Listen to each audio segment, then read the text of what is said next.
The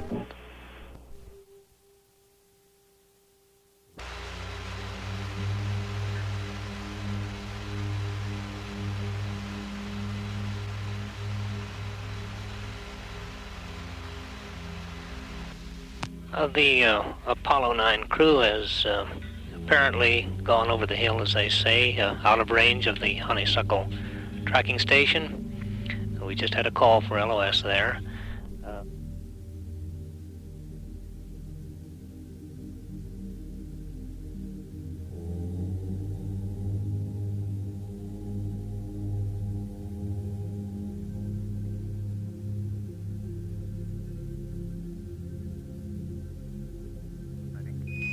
Roger.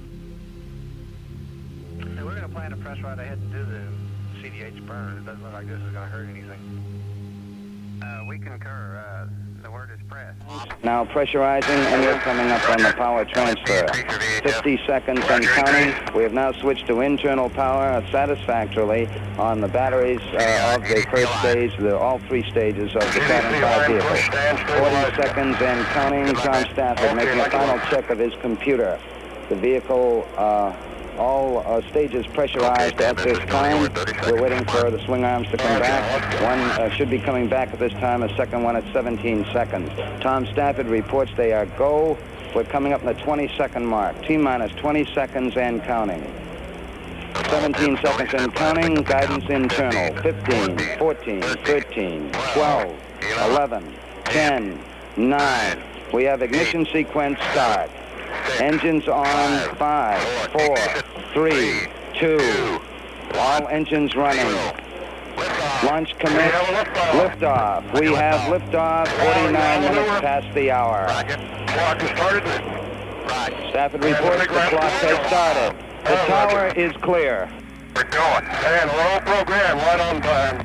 Roger. Tom Stafford acknowledges the roll and pitch program to put Apollo 10 on the proper course. Okay, pitch is tracking, looking good. Roger. Roll complete, ELS manual. Roger, roll. 10 Houston Mark, mode 1 Bravo. Roger, 1 Bravo. 1 Bravo is an abort mode dealing with altitude, function of altitude. Starting to rattle a little bit in here. Roger. Plus 55 seconds. Cabin is relieving. Roger, copy. Cabin pressure is relieving. Roger. Downrange 1 mile, 3.3 nautical miles high.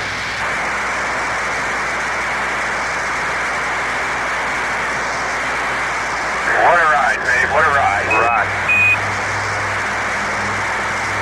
Gene Stafford. You're looking good, Saturn man. reporting You're looking real weather good. And Roger, going through Max 2. Roger.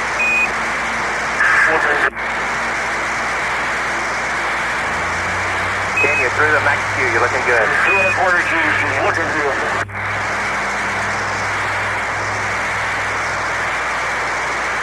1 minute, 44 seconds, downrange 7 miles, 12 miles high.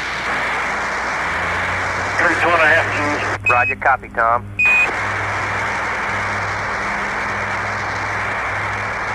Ken, Mark, mode 1 Charlie, you're looking great. Roger, 1 Charlie and 3 Gs at Thursday. You're go for staging, Ken. Roger, Brimstone.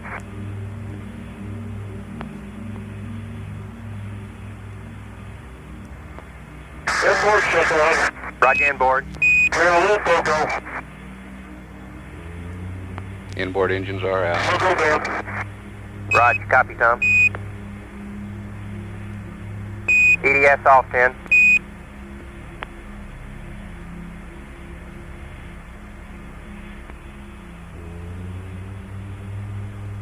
Charlie Duke asking the crew to turn off their emergency detection system. Good staging lights out. Roger.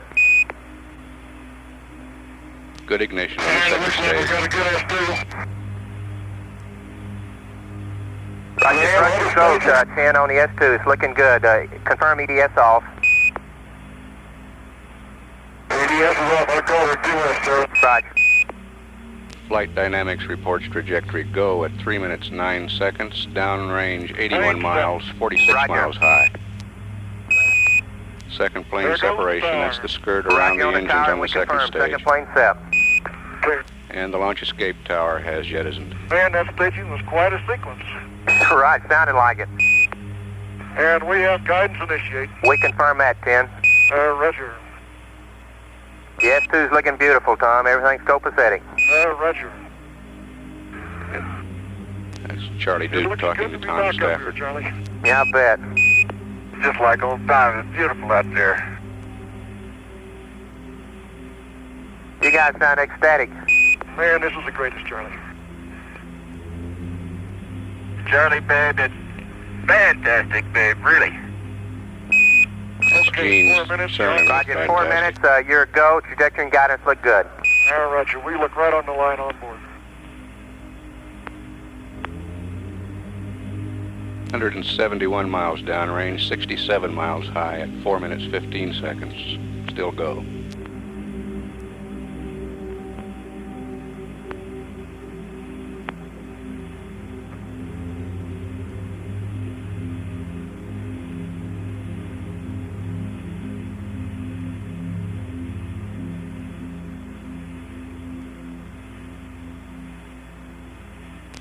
Glenn Lenny taking a status check. Everyone says go.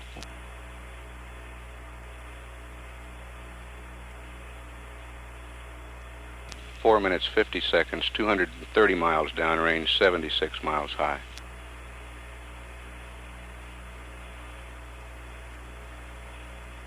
Houston, at 5 minutes, you're all go. All your systems are looking great. Roger, 5 minutes, 10 is go. Roger, right on the track. Roger, Charlie.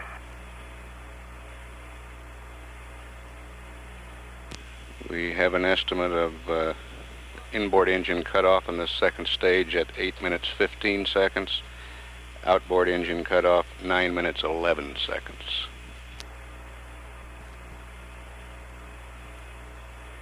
Five minutes 30 seconds.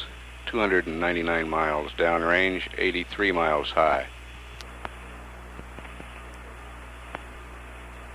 All controllers reporting go.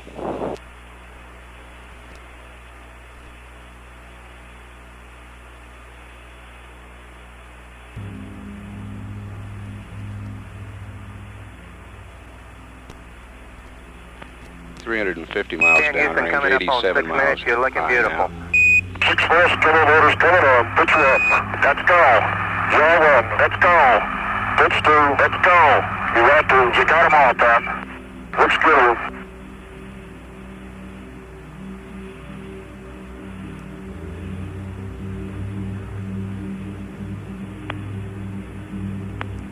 Guidance says it's looking real good at 6 minutes 22 Charlie, you sure we seconds. didn't lose Snoopy on that staging? Nah, I think Snoopy's still there with you. You're looking good. We copy your gimbal motors on and your trim looks good. That's your tracking. Just beautiful.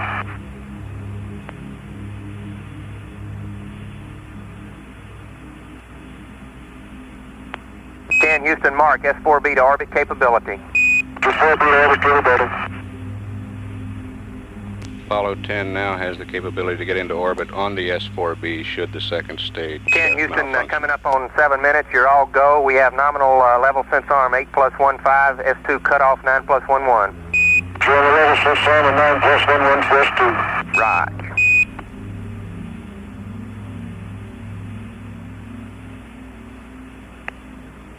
Seven minutes 14 seconds. Downrange now 538 miles and 94.5 nautical miles high.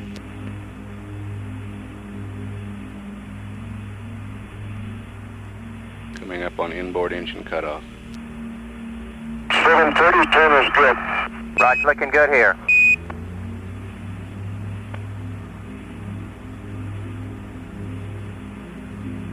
Inboard shutdown. Roger on the inboard, Tom. We confirm it. How's the ride?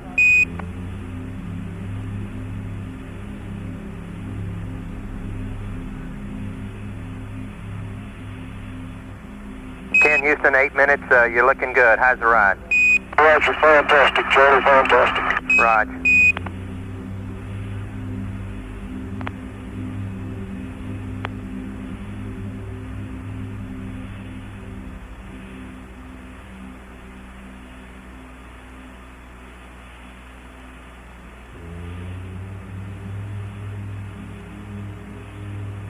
10 Houston, mark to level sense arm.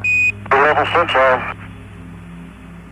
We're right down the ground track at 8 minutes 30 seconds, 755 miles downrange, 98 miles high.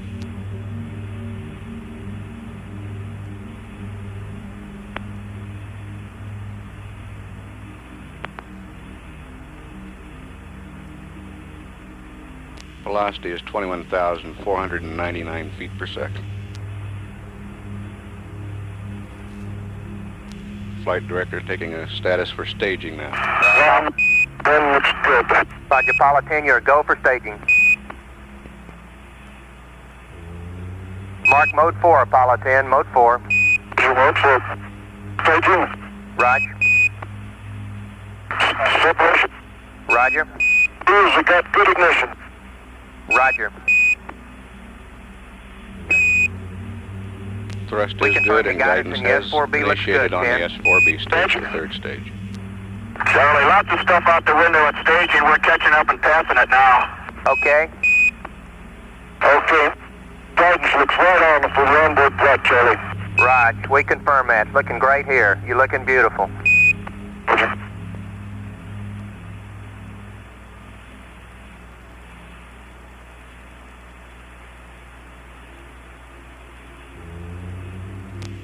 (1,037 miles downrange, 102 miles high, and the 10 velocity Houston, is at 10 minutes, you're go. 23,400 feet You're per 10 second. minutes still. Onboard's good. Right.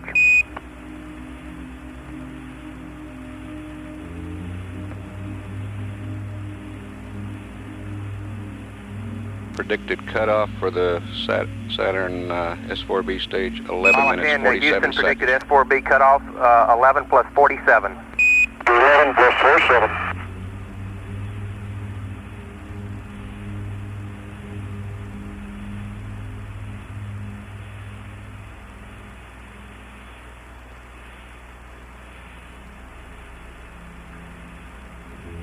Downrange 1,200 miles now at 10 minutes 44 seconds, 102.5 miles high, the velocity 24,280 feet per second.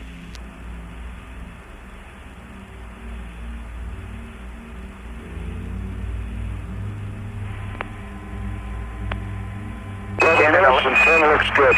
Roger, 10. You're 10 Houston at 11:10. You're looking good. Roger, Charlie. The guidance is beautiful. Right.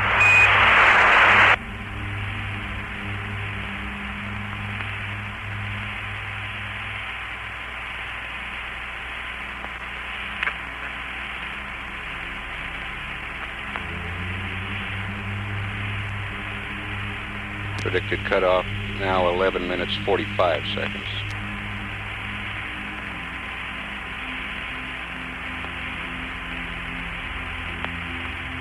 Seco. Roger, Seco. 2556. Roger. Stand by, 10.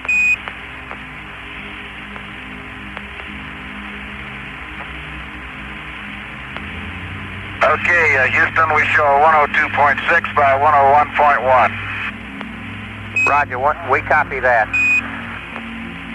And our VI was 25,565 minus 1/10 H-dot and 102.6. Right, we copy. Yes, sir. And Charlie, have them take a look at our evaporator. We're reading a high outlet temperature and off scale low on the steam pressure right now. Roger, we agree. Stand by.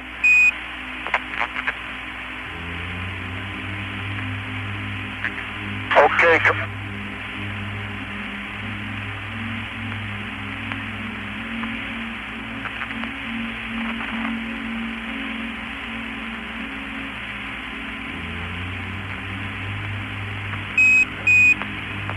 Houston, your S4B is saved. We'd like you to, on the evaporator, we'd like you to close the primary back pressure valve and activate the secondary loop. Roger, understand. Close the primary back pressure valve and activate the secondary loop. Right, just for a little while. We'll give you the numbers. And we'll have Vanguard LOS at 1532 and a minute gap when we see you over the Canaries at 1629. Roger, and we have closed the isolation valve on CMRCS ring 1, 2 is still open. Roger.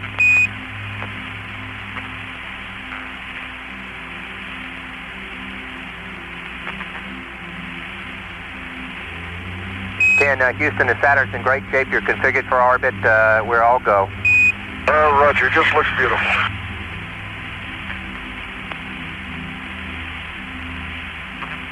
And 10 Houston, we confirm your orbit. The IU vector has you in a 103 by 100. Roger.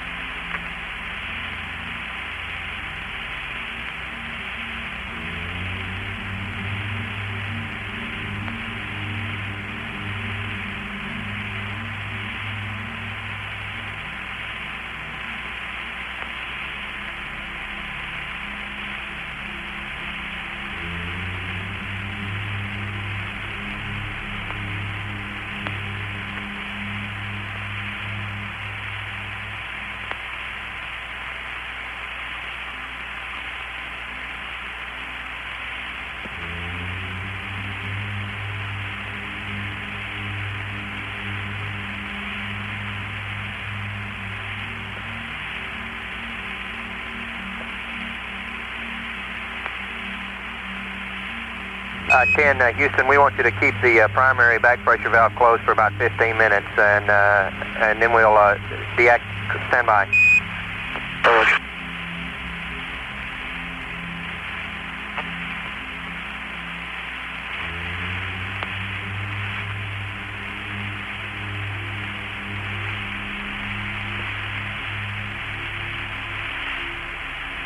Uh, 10 Houston at GET of 30, we'd like you to put the primary back pressure valve back in auto and deactivate the secondary loop.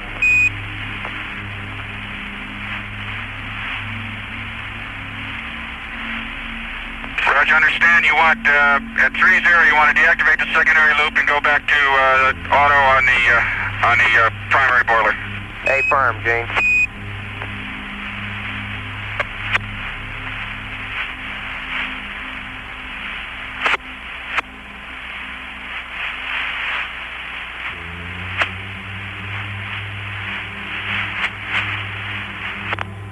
We've had LOS at the Vanguard be about a minute gap between Vanguard and the Canary Islands station, showing a liftoff time of 12:49:00.70 Eastern Daylight Time.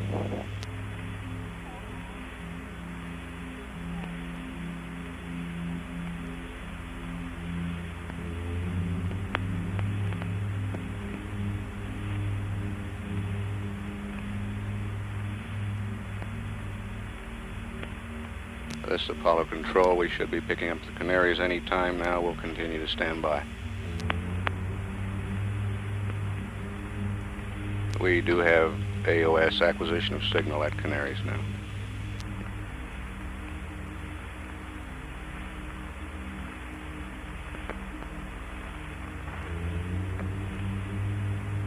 Apollo 10 Houston, standing by through the Canaries.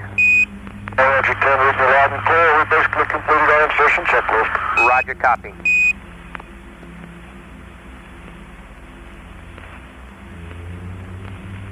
And 10 Houston, would you like for me to review this ring 2 heater check? Why don't you do that? Jose's already down in the LEB. Okay, Tom, we'd like for you to, we got a 7-step procedure here, and I'll read it up to you. On panel 8, CB CM heaters 2 main B closed, CM RCS logic on, CM RCS heaters on. I want you to heat ring 2 for 15 minutes, and you can select position C5 on the systems test and monitor the aux line temp. Oh, shut first. Correct. 10, your first step would be to close the RCS propellant isolation valve on ring 2. We'll go ahead and do that right now, Charlie. Okay, then you can, then we'd like, if you're going to close the prop valve right now, we'd like you to turn the heaters on too. We'll turn the heaters on right now. Affirm. And then after 10, you can... Okay, Charlie, we're going through the procedure. The heater's on. Roger. Okay, and we'll turn them off after 15 minutes, and you say we can monitor what on C5? You can monitor the oxidizer line temp on C5. It'll probably be off scale high, but if you see any change, we'd appreciate you telling us. Oh, Roger. Okay, we got that, Charlie.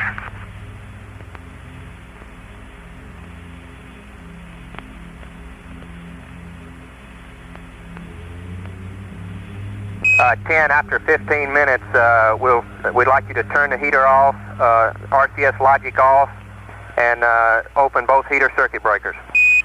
Hey, Roger, will do, Houston.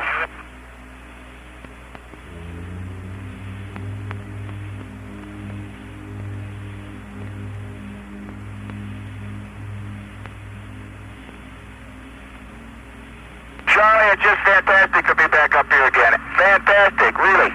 Man, you guys really sound great up there. Yeah, Charlie, after 2 years, it seems a long time, but here comes the coast of Africa again, and it looks beautiful. Yeah, I bet. Wish we were there with you. Next time They make you feel, I think we all feel great. Right, next time we're going to put a cot on board, and one of us is going along. Roger.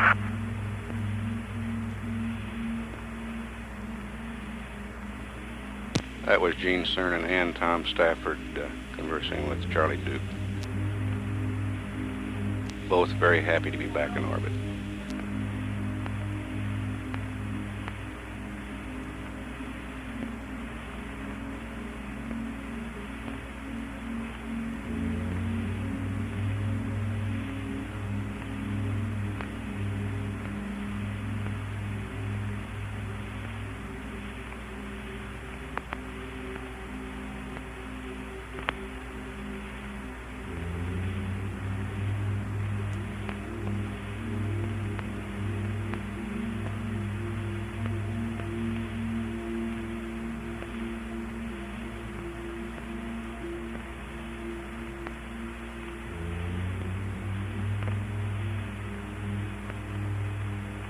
Apollo 10, Houston, the P-52 is your option. It really looked great during the launch phase. We have an azimuth correction of -0.11. Roger, -0.11, thank you.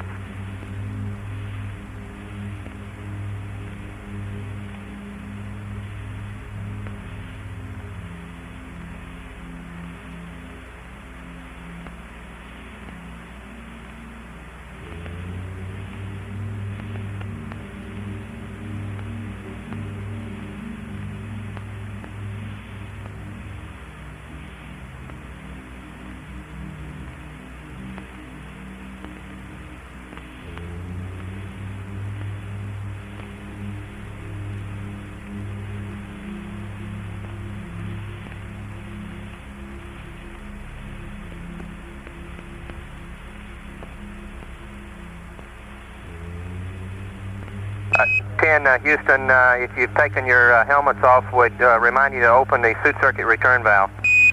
All right, we're going to do that now. Okay.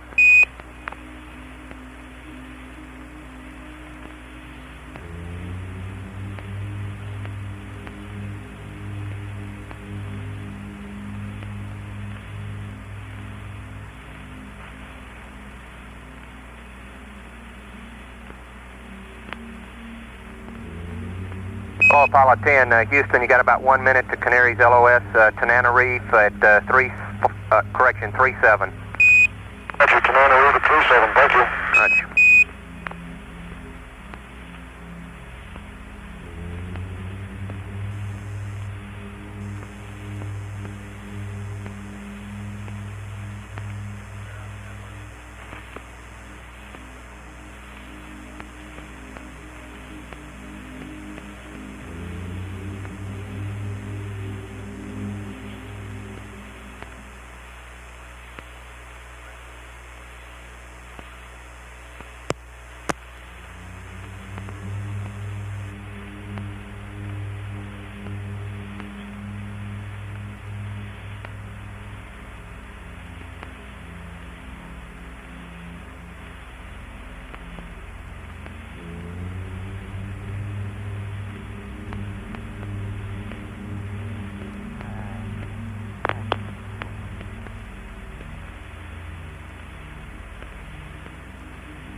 This is Apollo Control at 24 minutes into the mission. Canary Islands has loss of signal. Tananarive will acquire Apollo 10 at 37 minutes. Apollo 10 is in a good orbit. Controllers here in the control center report all systems functioning well. The procedure that you heard passed up to the crew over the Canaries was to release some oxidizer in System B of the command module RCS. During a test on the pad when the isolation valves were open, it was discovered that a burst disc had opened also, and it allowed some liquid hydrogen to flow into the lines. The valve was then closed. The crew is now going through a procedure in which they will open an engine valve and allow this liquid hydrogen to vent through the engine. This was the talkiest crew on liftoff in the memory of anyone here in the control center. We have a tape of that powered portion of flight. We'll play that for you now. 10, 9, 8, 7, 6, 5, 4, ignition, 3, 2, 1, 0. Liftoff. We have a liftoff. Roger, liftoff. Well, y'all maneuver. Roger. Clock is started. Roger. And the big rascal is going. Oh, Roger. We're going. And we're on program, right on time. Roger, Tom. She's looking good, Charlie. Beautiful.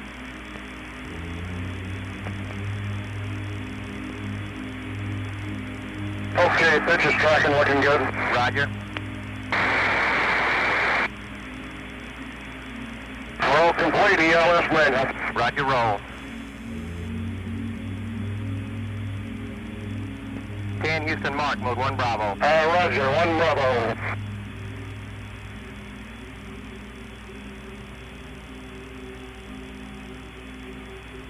Starting to rattle a little bit in here. Roger. Cabin is relieving. Good copy. 2G, Charlie. Roger. Looking good at 1 minute.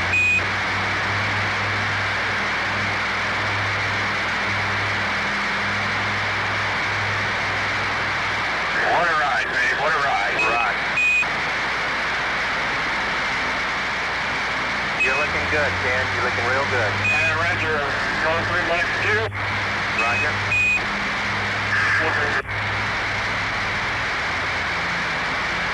Ken, you're through the Max Q. You're looking good. 2 1/4 G. She's looking beautiful.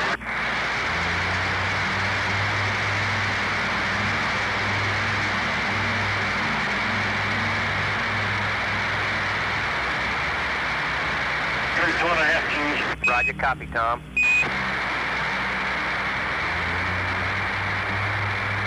Ken, Mark, mode 1 Charlie, you're looking great. Roger, 1 Charlie and 3 G's at 2 You're go for staging, Ken. Roger, 10 go.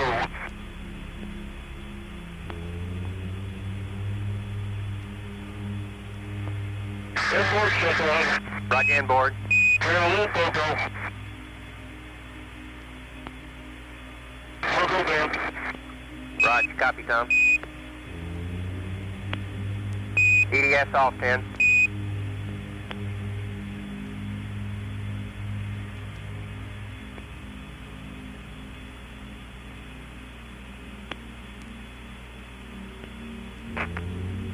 Oh! Good staging lights out. Roger. And looks like we got a good S2. Roger, first goes 10 on the S2. It's looking good. Confirm EDS off. EDS is off. I call her 2S2. Roger.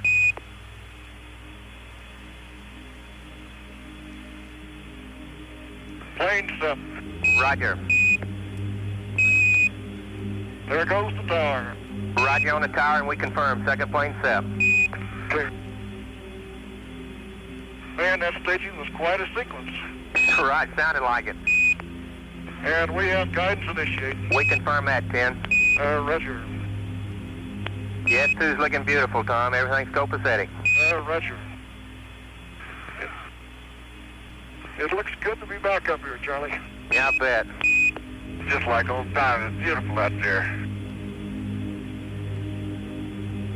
You guys sound ecstatic. Man, this is the greatest, Charlie. Charlie, babe, it's fantastic, babe, really. Okay, 4 minutes. Roger, 4 minutes. You're a go. Trajectory and guidance look good. Roger. We look right on the line on board.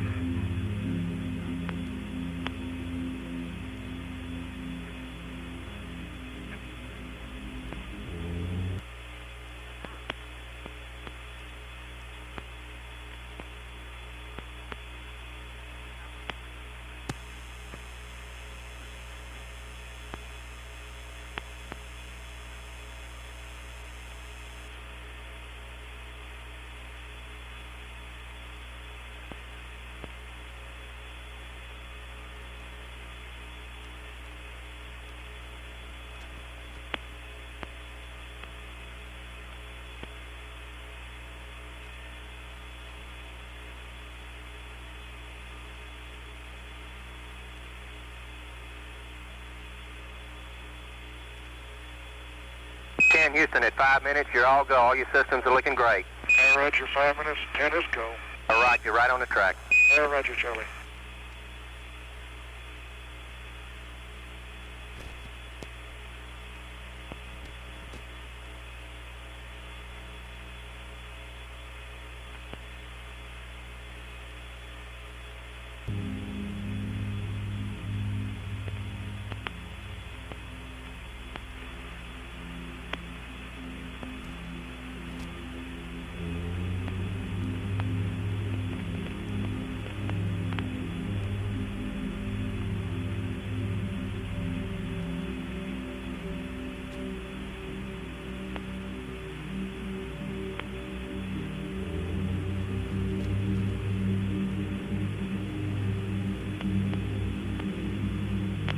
Houston, coming up on 6 minutes, you're looking beautiful. 6 west, kilometers, coming on. Pitch up. Let's go. Draw 1. Let's go. Pitch 2. Let's go. You got to. You got them all, Tom. Looks good.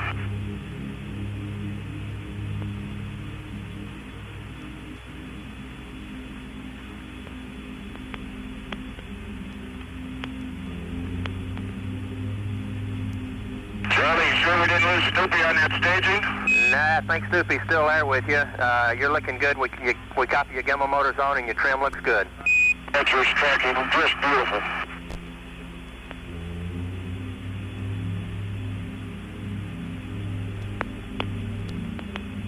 Houston, mark S4B to orbit capability. Just 4B to orbit capability.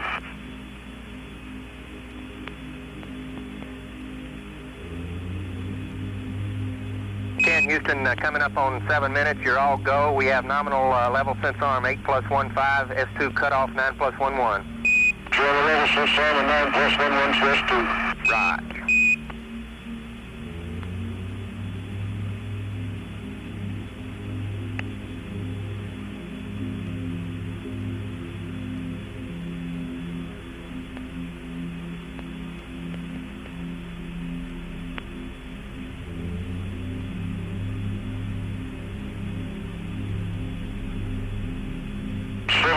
Turn is good.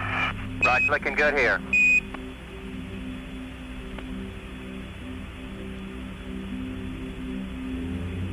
Inboard shutdown. Roger on the inboard, Tom. We confirm it. How's the ride?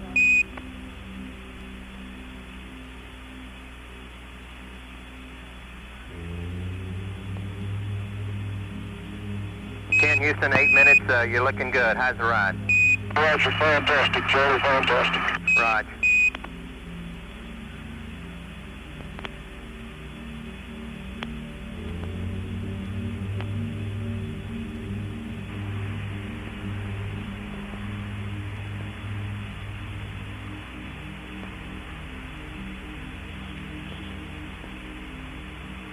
Houston, mark to level sense arm. Level sense arm.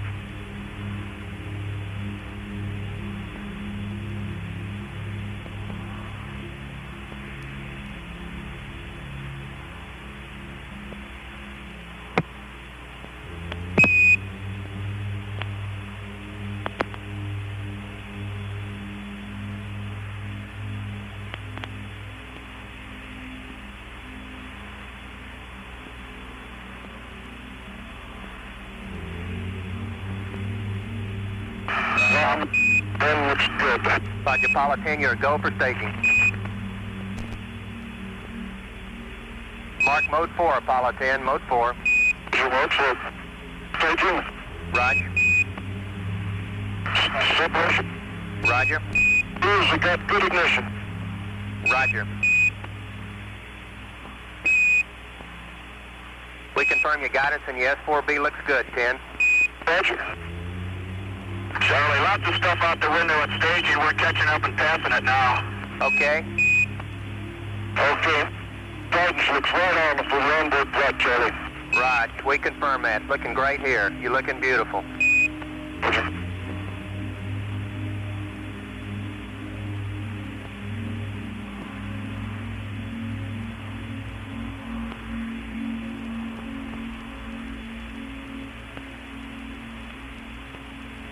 Houston, at 10 minutes, your go. Do 10 minutes, go. Onboard good. Roger.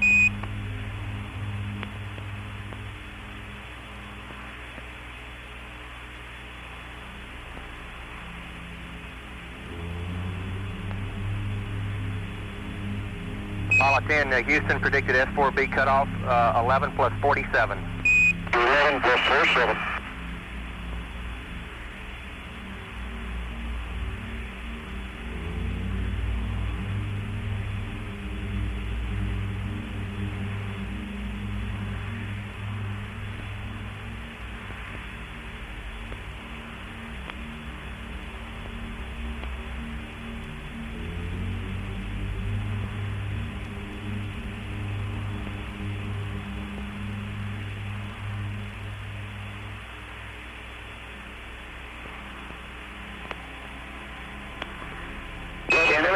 Looks good. Roger,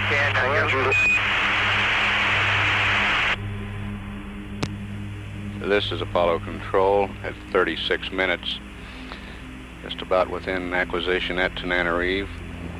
We have a report now from the flight surgeon on the heart rates of the crew during launch. Tom Stafford, 123, Gene Cernan, 120, John Young, 125. And the guidance officer just reported that all of the guidance systems look very good on Apollo 10. Tananarive will be acquiring Apollo 10.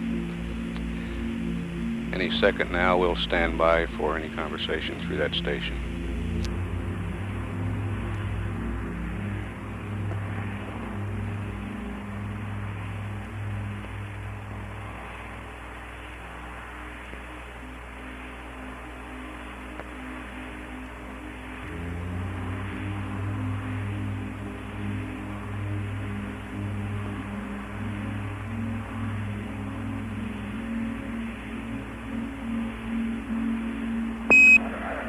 Apollo 10, this is Houston through Tananarive. How do you read, over?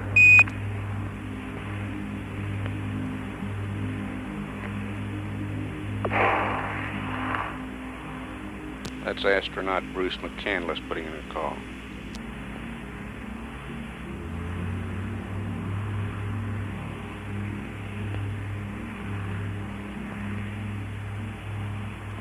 Apollo 10, this is Houston through Tananarive. How do you read, over?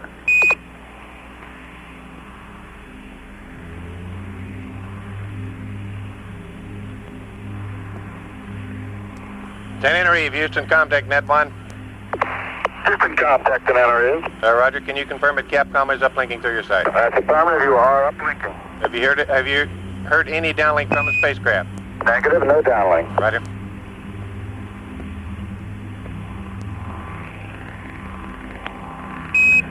Apollo 10, this is Houston through Tananarive. Radio check, over.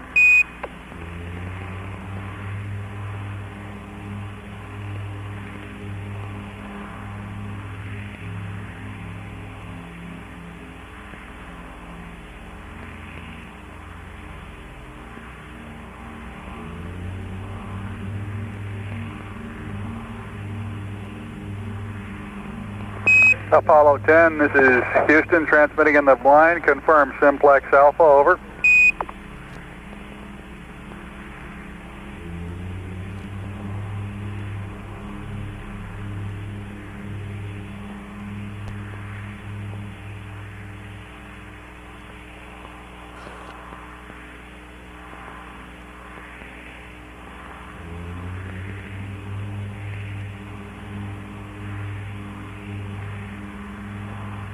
This is Apollo Control. We've experienced considerable voice communication difficulties at Tananarive and past missions. Currently we're having the same problem on this mission. We'll continue to stand by.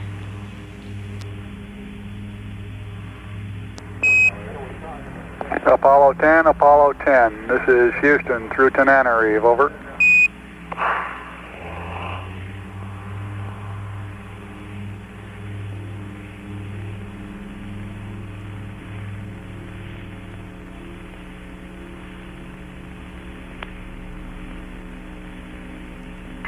Apollo 10, transfer to Bravo, we're reading you loud and clear. Roger, 10. Now we're reading you loud and clear, Rod. We've been reading you all the time, but Houston, John 0 confirmed the 363, and breaking on the 0694 is minus 12 plus 34 and minus 76. It looks like the platform is real good. Roger, 10, we copy. Understand platform is good. And we will turn the command module RCSB heater off at 3-2. That will give us 15 minutes on it. Roger, we confirm that, and the prop ISO valves off too. RCS propellant valves off. That's affirmative, Charlie. Okay.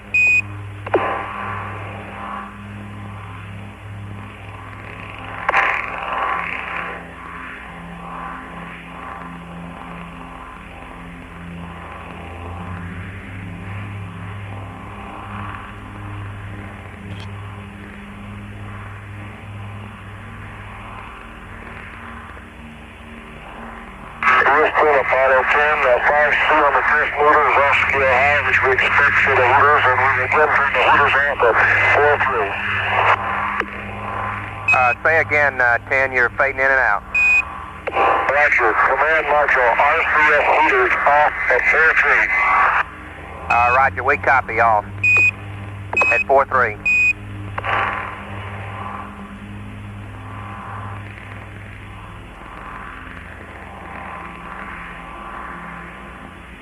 10, Houston, we expected that on the heaters. We'll have LOS here at Tananarive in 30 seconds. We'll see you over Carnarvon at 5-2. I can understand 5-2, and our radiators appear to be working all right. Our glycol evap outlet temperature is down around 58. Temperature is off scale low, Roger, steam pressure off scale low. That's the term, and the evaporator outlet temperature is 58 degrees with the radiators apparently working. Roger, we copy, Gene.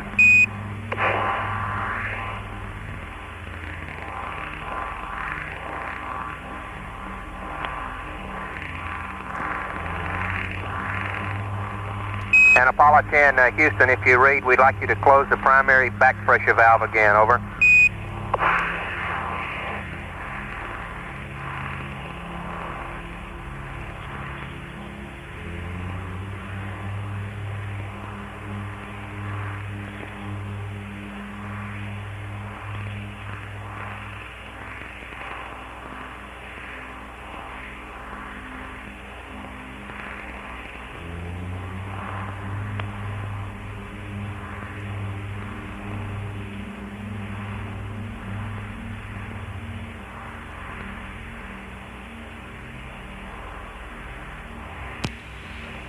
This is Apollo Control at 43 minutes.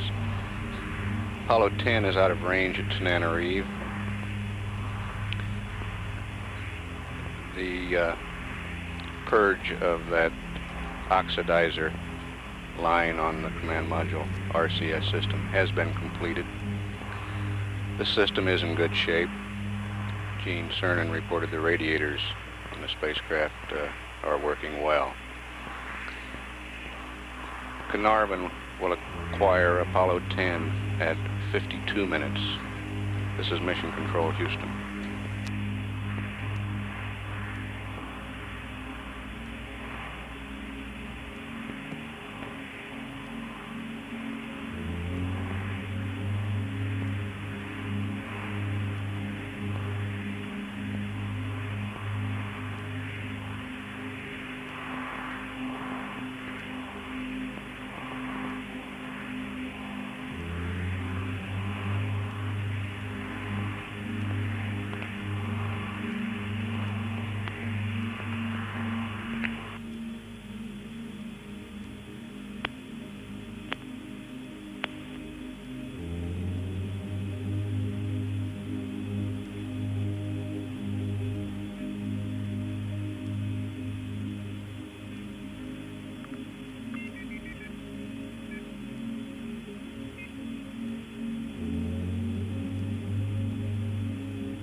This is Apollo Control at 52 minutes into the mission of Apollo 10. Carnarvon has acquired Apollo 10. We'll stand by for transmissions.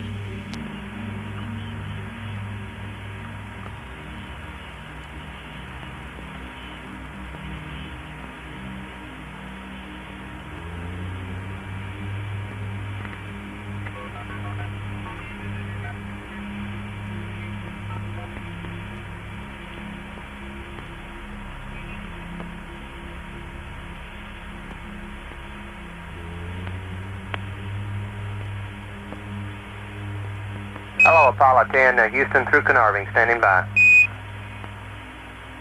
Roger, Houston, this is Apollo 10. We're going through our ECS checklist, and everything looks good. Roger, Tom. Tom's real great. Roger, we got we could route you all the way through to Tananarive, Houston, but evidently you couldn't read us come back in until the last. We got the heater off exactly at 15 minutes. The propellant valve is shut, the logic is off, and the breaker's open. Right, we copied, Tom.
Houston, Apollo 10, did you get our torquing angles on the IMU real line?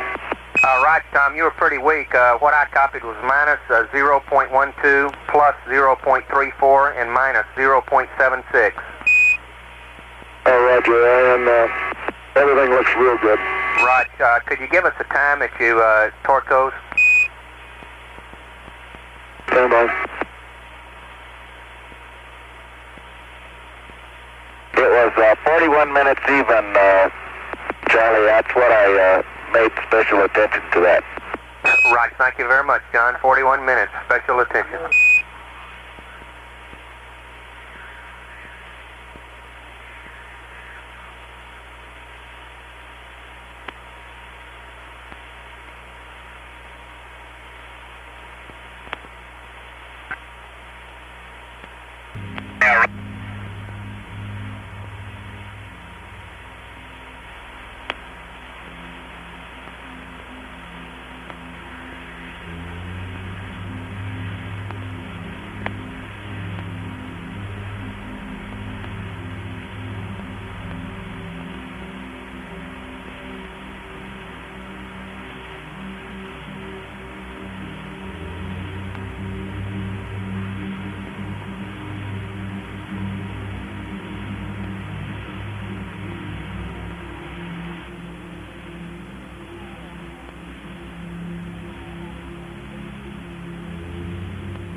Houston, this is 10. Go ahead.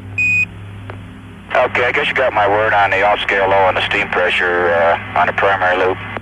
Right, we've been discussing that, Gene, and stand by. We'll have some words on you for you.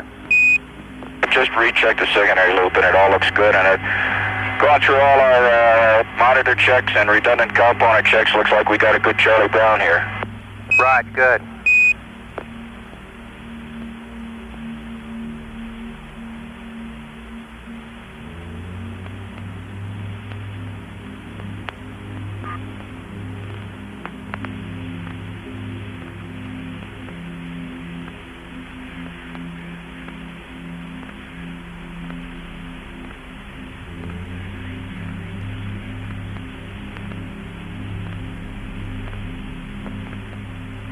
Apollo 10, Houston, with some words on the primary evap. Go ahead, Charlie. Right, we'd like you to put the back pressure valve back to auto, or correction, manual.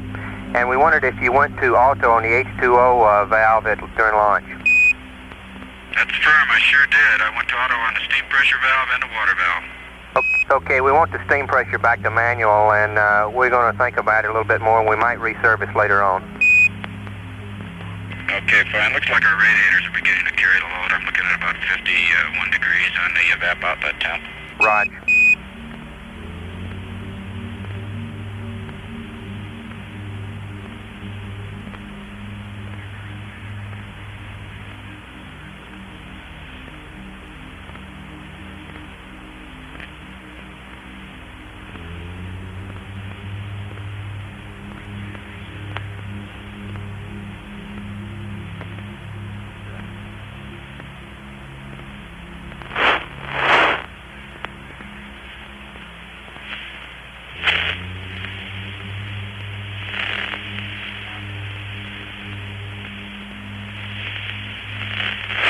Apollo 10, Houston, Gene, everybody thinks I might have given you the wrong word. Now, to clarify it, we want the back pressure valve closed. Over.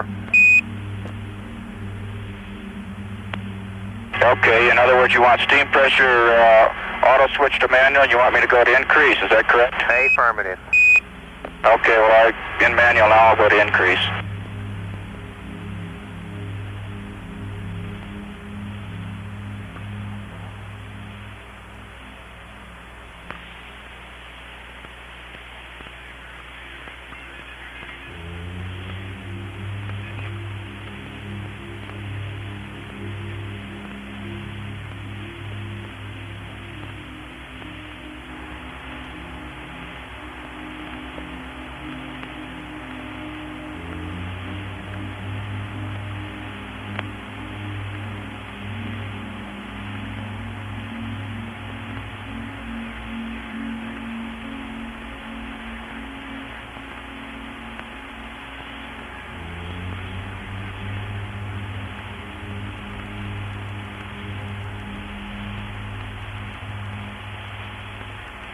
Houston, this is 10. You want me to leave the water flow in auto during after I do this? Stand by.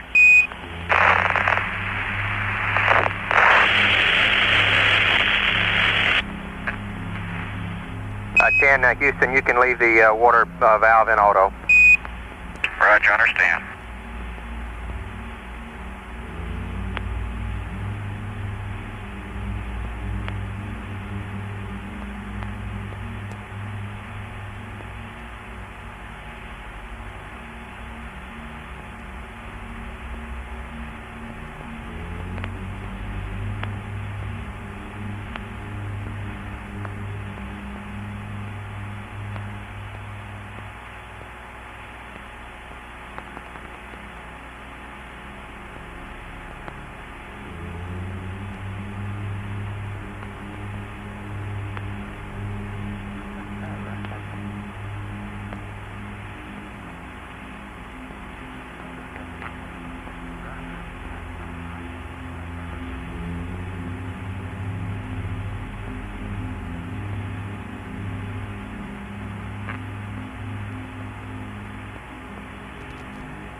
Hello, Apollo 10, Houston on the S-band through Honeysuckle. How do you read? Over.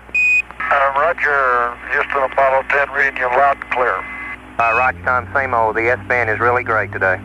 Roger, I've never seen the comm better. It's great, Charlie. Roger.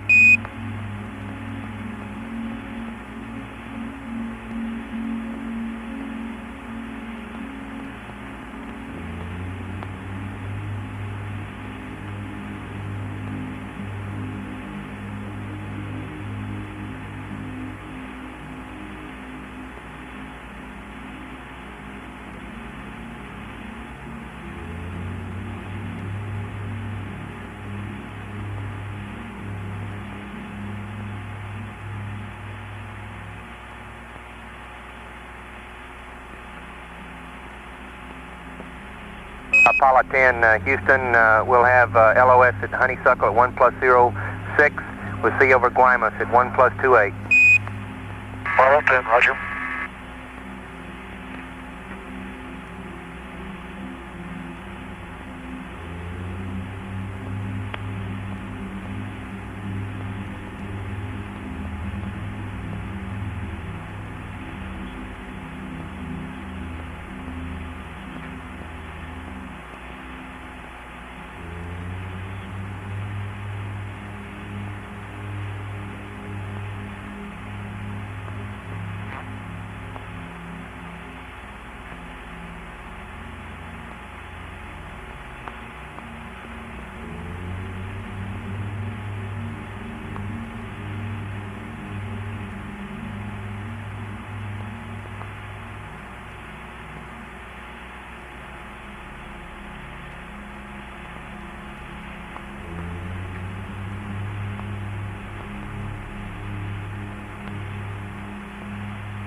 Station at Honeysuckle Creek in Australia has loss of signal.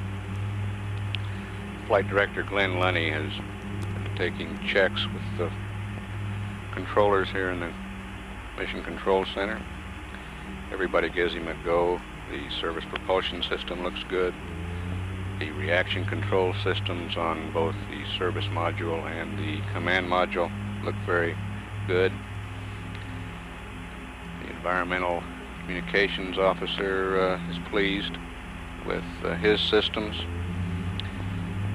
There is one minor problem with the ECOM. You heard Charlie Duke and Gene Cernan discussing steam pressure and evaporators during this Australian pass. There is a belief that the primary evaporator may have dried out. These evaporators, there's a primary and a secondary. They're used for cooling purposes when the radiators are not on the line. They cool by evaporating or boiling water. They're sometimes referred to as water boilers. We may resurface the water boiler and again, we may not. Econ wants to take a look at it over the states to see whether he thinks it needs to be reserviced. The radiators are working very well, and there's the secondary evaporator is in good shape, and we really have no need for the primary evaporator. So Econ will continue to take a look at that, but it is not really a problem. The station at Guaymas, Mexico will be next to acquire Apollo 10 at 1 hour, 28 minutes. This is Mission Control, Houston.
Yeah, the IU, the fuse. I would pick up there at that point. Who's that? Okay, I think we're set. At the request of many of you, you asked to have some of our people come over from the control center a little earlier. And we have Rocco Patron, who is the Director of Launch Operations for the Kennedy Space Center. Rocco is also the launch director, the Apollo missions and the preparations and the countdown here at KSC. Now, for planning purposes, I think the best thing to do is the pass over Guaymas is going to be about 2:20 p.m. Eastern Daylight Time. We suggest that we cut off the conference at that time, and certainly no later than that. We'd like Rocco to bring you up to date on the countdown operations and the mission as it stands at this time in orbit. We'll then take 10 minutes of questions from here at the press site, 5 minutes of questions from Houston, and then I think for everybody's benefit, I think it would be best to get back to the mission. There'll be maybe some angry or sad faces, but I hope you understand. We'll take 10 minutes here, 5 minutes in Houston. And we'd like you to wait for the mics when the questions come up. I'd now like to introduce Rocco Patron, the launch director for Apollo 10. Well, I'd like to summarize by saying we got off on time, which I guess you all know, and essentially had a smooth count. We did pick up the count, our terminal phase at 2:49 this morning. We had a few small difficulties to resolve during the count. However, we had purposely put in a 1 hour built-in hold at T-minus 3:30 in the count. Turned out the way things moved, we actually were about 30 minutes ahead of our preparation. At one time, Tom Stafford did kindly remind us that maybe on the next one we'd have the crew up to 20 minutes less. The problems we looked at, I guess I'd say the significant problems. One, we did have some concern of loss of pressure in the ground conditioning. This conditions the inner stage of the instrument unit and the S4B, the upper dome, which is where your liquid hydrogen is. We did see a loss in pressure right after picking up the terminal count. We did analyze that. From all we could see and assess, we were a bit concerned by the temperature. In other words, would it hold properly? And we assessed that it would, and I must say that it did. The temperature up there did function exactly like we saw it on countdown demonstration. And this unit, I must add, is only used to liftoff. And our concern then had to be, would we have the right temperatures in the instrument unit where all our electronics are at liftoff? And we did. There were one or two minor problems in the facility. When we brought up our liquid oxygen pump, we did find a fuse blown. We had to go out. We did have to readjust a helium regulator out on the launcher umbilical tower. Again, this came up right shortly after picking up the count. I would say after that, things did go very smoothly. The planned liftoff time was the time as set, 12:49. The S4B cutoff was actually 11:47, or 4 seconds more than planned. And insertion into orbit then would be 11:57. The parameters we achieved, and this now is early data, was 103.6 nautical miles by 101.1 nautical miles. I guess you all heard the transmission from the crew during the boost phase, and they seem to be both impressed and enjoying it immensely. There was one anomaly detected, I believe the only one to date, and that was the primary water boiler system dried out. And let me add, this is not part of the system we discussed at the press conference yesterday, which is a water separator system. It takes water out or moisture out of the O2 loop, keeps the cabin at the right humidity. This is a boiler for cooling. It is one of two. The crew was requested to shift to the secondary. The secondary did come up properly. As I left the Launch Control Center, the reports were coming in from Carnarvon, Australia. The second water boiler had come online properly. The first water boiler, they were getting ready to reservice. And this would be done on the pass over the states here. I must add, we have seen boilers dry out on previous launches. It's not an uncommon thing. And we have been able to bring them back up through a servicing procedure. I'm sure many of you have followed the previous launches of Apollo will recall a number of water boiler dryouts. So we are going to attempt to reservice the primary.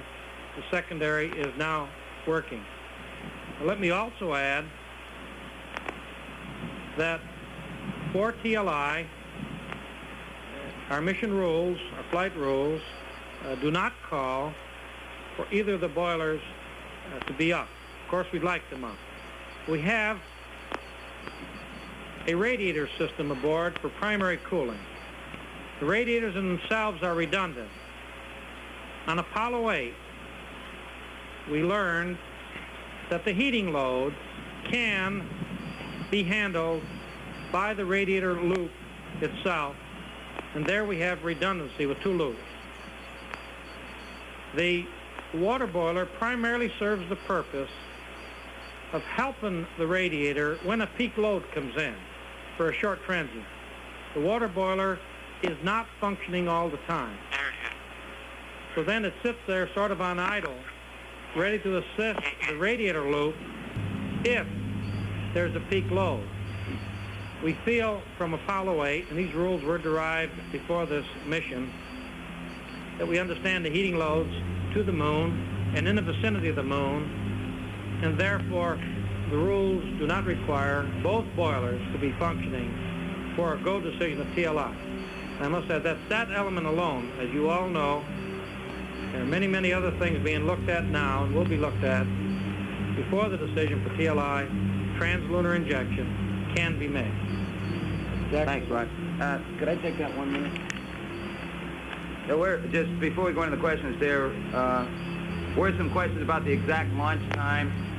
We had it at, I believe, 7/10 of a second off the planned launch time. We've refined that a little bit. It's 569 milliseconds off the planned launch time of 12:49 p.m. Eastern Daylight Time. I'd like to add to that, we've had 5 Saturns, and I've referred to the time of takeoff as the way we set our clock. There always is a question of a few milliseconds, but when I see one of these large ones take off, I'm willing to accept that at 12:49. Okay, I guess we're ready to go into questions now. There's going to be many press conferences before this mission is over. I'd like to suggest that we confine the questions, if possible, to what has transpired thus far. Mr. Whitkin? Boilers working for TLI? Dick, we do not. The mission rule, actually, we can go without either boiler because the radiators, which are redundant unto themselves, do take the prime load. The boiler is just an assist. Of course, we'd like to have it up, and we're going to attempt to reservice on this next pass over the States. Rich? Was there any repetition of the vibration that you got on 8 and 9 with the center engine? I did not hear in the conversation from the crew any comment on the vibration. Tom did say, Tom Stafford, I believe as the S1C was getting ready to go through Max Q, I believe he said something like things are starting to shake in here. What he was referring to, I'm presuming, is the normal buffeting. That is not the thing we have seen. There was some other conversation later down the line, but I do not recall myself hearing any reference to this thing we have referred to as POGO, or the vertical oscillation. Please wait for the mic as we go along so we can record all your questions. Go ahead, Harry. Harry Pease, Milwaukee Journal. I wonder if Rocco could say a word about the RCS pre-valve opening, what occurred there and how was it cured? Okay. In the checks that were going on, this came up somewhere about 10 o'clock last night, and we did discuss it amongst the many parties involved, both here and at Houston, the designers at Downey, California. What had happened in servicing, there is a thing called a diaphragm that prevents the fuel from going down to the valves. Now we have two systems, A and B, in the reaction control system for the command module. On the oxidizer side of system B, the diaphragm, you might say, gave way, letting the fluid go down to the main valve. Now in flight, it's going to do exactly this. As you pressurize your tanks, now this would happen on re-entry, the fluid would go down to the main valve. In looking at the status, it was decided that there's also an isolation valve, which we have in there. These are two valves in series. There's a main valve and an isolation valve. We could use the isolation valve as the diaphragm in a sense.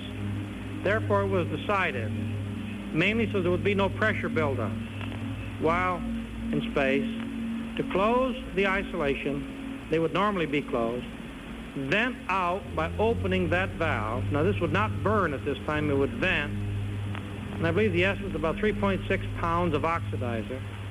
In order to vent it out of that line, close it, then in effect we have the two valves closed, both of which we have the leak test characteristics of, and in a sense the isolation valve then is doing the function of the diaphragm, which had broken, let an oxidizer get down to the main valve of the reaction control system, again on system B, one of the two redundant systems.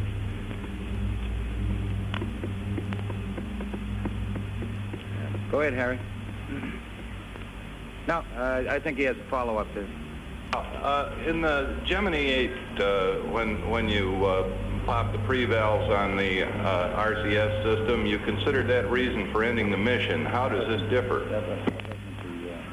Oh, wait a minute, I'm not sure. Maybe it was the entry. I really cannot compare this hardware with the Gemini. I'm not that familiar with it, with the Gemini spacecraft. I do know roughly what you're referring to. I recall the mission, but the exact hardware here, by having the isolation valve we can close, and by having the main valve, in effect, we have a system there. See, it's not pressurized at this time. We have another valve upstream keeping high pressure off of the fuel system until we re-enter.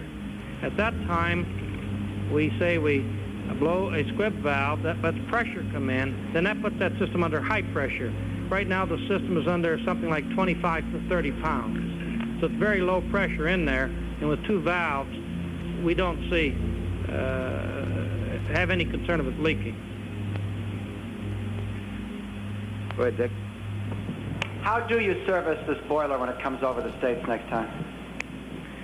Dick, the crew, when a boiler dries out, there is a checklist procedure. We go through this in the altitude chamber when we make our runs here with the crew. The various steps essentially are to let water in, let it in at a certain rate, and then you want to get boiling. The boiler is exposed to the vacuum of space, and as you achieve a water flow through there at a certain rate, you then get boiling on one side as you let water come in the other. As the water boils up in space, it cools the boiler, and we then take water glycol through there to be cooled as it goes through these plates. The procedure, I say, has been used many times in space. Some of you may recall on Apollo 8, I recall once as the crew, as it was coming around the moon, they reported that the water boiler had dried out and they serviced it. I know on re-entry, I believe there was a dry out of one of the boilers, and Bill Anders, in effect, did some servicing as the command module was on its re-entry path before, of course, it entered the atmosphere. It's a fairly well-known procedure, and they'll be going through this very shortly. When I say well-known, and we've used it many times. We appear to have a three-man conference going here. Go ahead, Reggie. Sorry, but I have an uneasy feeling you're trying to tell us that translunar injection is looking a bit doubtful. Could you estimate the chance? I don't believe I've said that, and I've not mean to leave that impression. At the same time, we haven't said yes. We allow ourselves, as you know, an orbit and a half onto the second orbit. I've said at this time, our mission rules do not call for both boilers to be online for the reasons I explained at quite some length. I've not said we're looking doubtful. Okay, however, I do want to say we've got more to look at across the spectrum. All right, we'll take three more questions from here, the hands I see right now. Mary, go ahead. These two Hello, right Apollo here. 10, Houston, through Guaymas, standing by. Roger, Houston, with your last clear. Rocco, why do these things you're go 5 dry? by. Is this sort of a characteristic of the beast? Mary, Okay, we're ready to extend the docking probe when you are. Because Roger, stand by. in looking at it, if we knew Gotta get a go on a temperature measurement. we would take steps to put a fix in. When you say characteristic, I first have to say yes, we do see this happen. We've seen it happen in our altitude chamber runs, but exactly 10, why? Houston, we're ready for you to extend the docking probe, and you'll have to stand by on the temp till we get time bit right. Roger.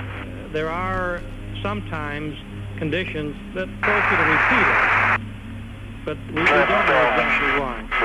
We'll count down to 5, 4, 3, 2, 1, extend. Through the figures Right, for copy. 5 and 4, then great.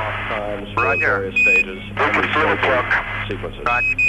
Okay, again, we took Yeah, you off can hear it go out. I bet it's all right. 12:49, and I'll take the milliseconds to myself Right, and say you say you 0, heard it 0. go out? Yeah. Okay. S1C, Hey, we'll have that P27 for you over Center engine cutoff Bermuda at about 1+40, and we got a 2 TLI minutes, plus 90 pad if you're ready to 14.7 copy, G.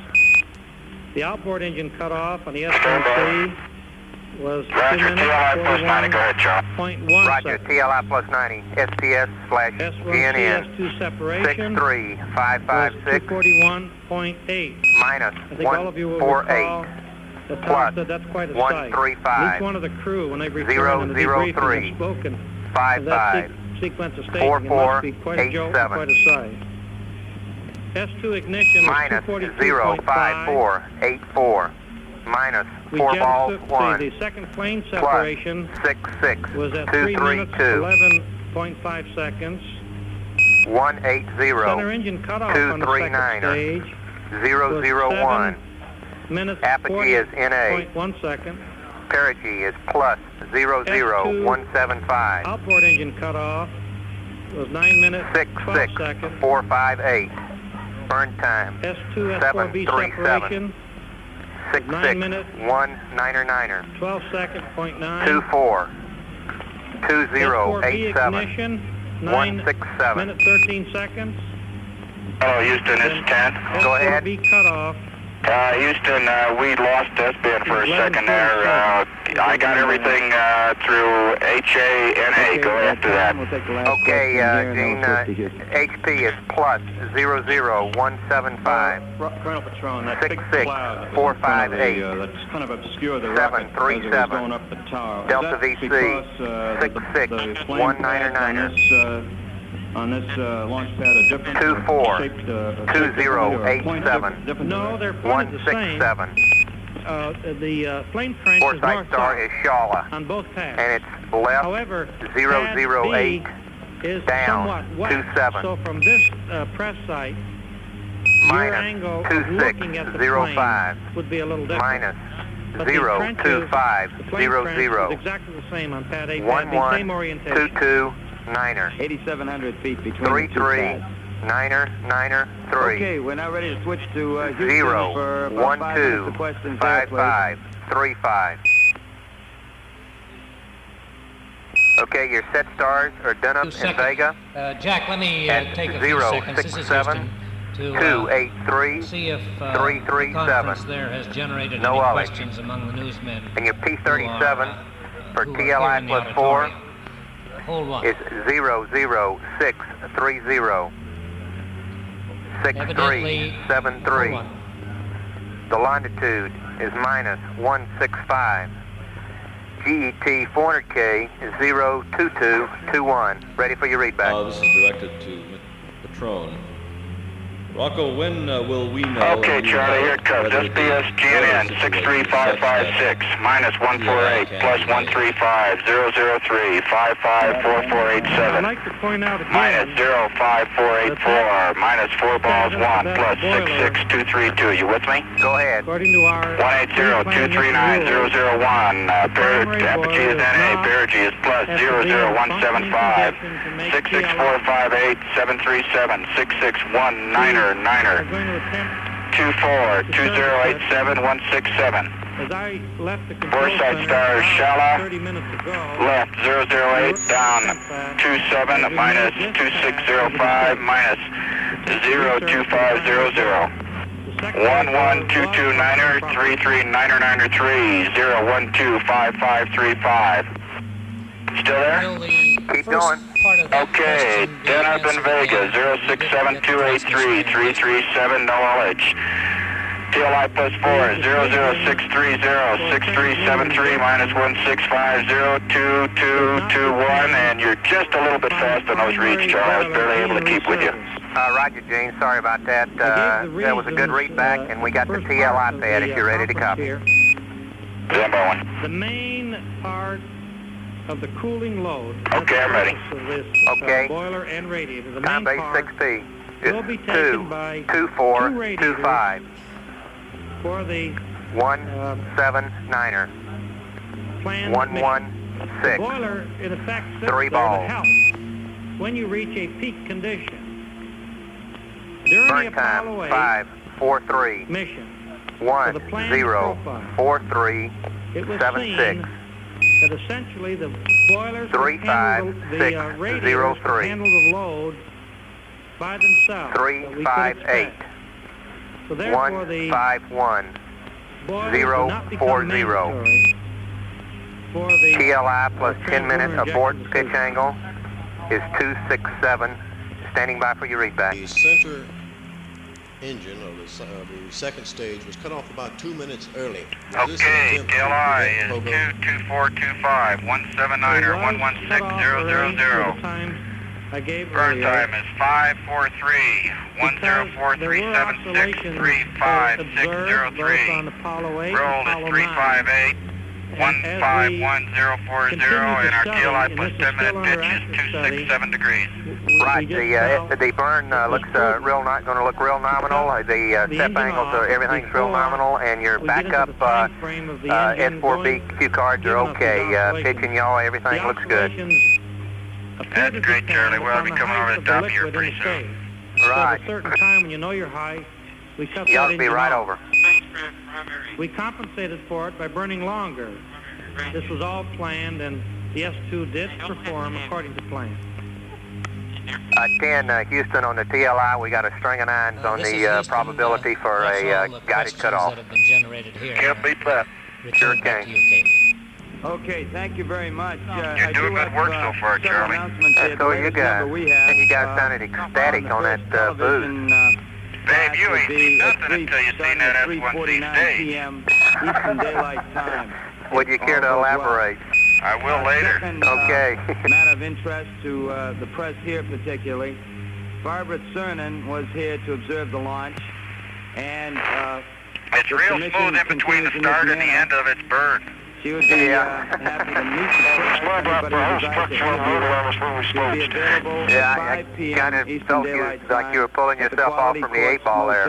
In Cocoa Beach. So it's more like a structural program. I'll tell you about it later. Okay, Chris says don't forget now after 8 days. Okay. Mrs. Barbara Cernan, wife of Apollo 10 lunar module pilot Eugene Cernan, will meet the press at 5 p.m. today at poolside behind the Quality Court's Gemini Room in Cocoa Beach.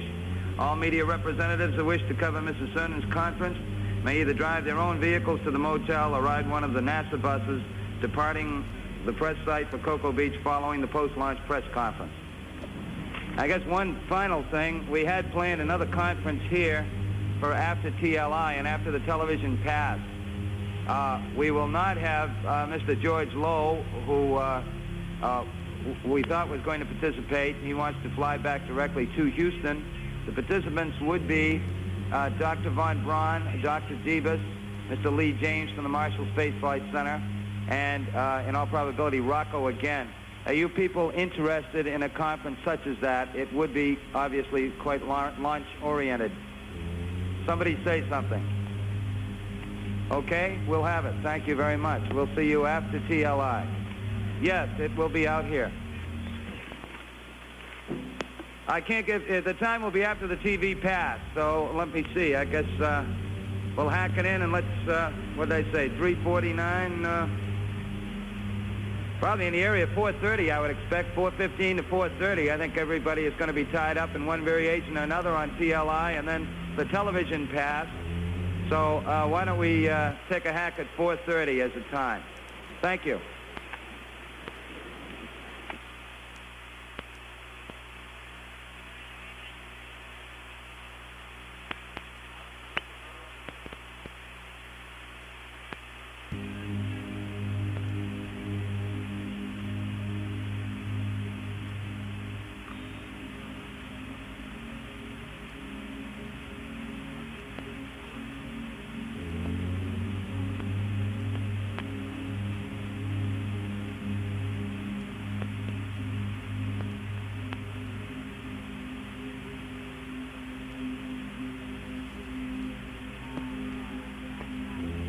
Hello, 10 Houston. We got our loaded Bermuda. We're ready to go if you'll give us accept. Accepted. We're in through go. Right.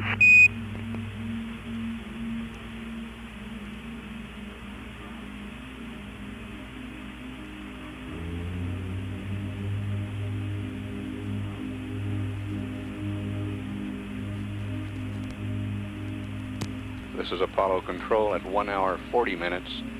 Apollo 10 has just passed over the east coast of the United States. We're still in contact at Grand Bahama. The crew has extended the docking probe. John Young reported he could hear it go out. And Charlie Duke has passed up the TLI information and also some pads for several abort times right after TLI. We have the tape of this pass over the United States starting at Guaymas. We'll play that for you now. Hello, Apollo 10, Houston, through Guaymas, standing by. Roger, Houston, with you loud and clear. Right, you're 5-by. Okay, we're ready to extend the docking probe when you are.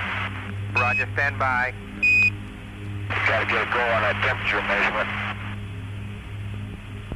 10, Houston, we're ready for you to extend the docking probe, and you'll have to stand by on the temp till we get high bit rate. Roger. 10, 1, we'll count down to 5, 4, 3, 2, 1, extend. Right, copy. 5 or 4, then great. Roger. We can feel the plug. Roger. Yeah, you could hear it go out. I believe it's all the way out. Right, say you heard it go out? Yeah. Okay. Hey, we'll have that P27 for you over Bermuda at about 1+40, and we got a TLI +90 pad if you're ready to copy, Jay. Hello, Apollo 10, Houston. We got the load in okay. You can go back to blocking. The computer's yours.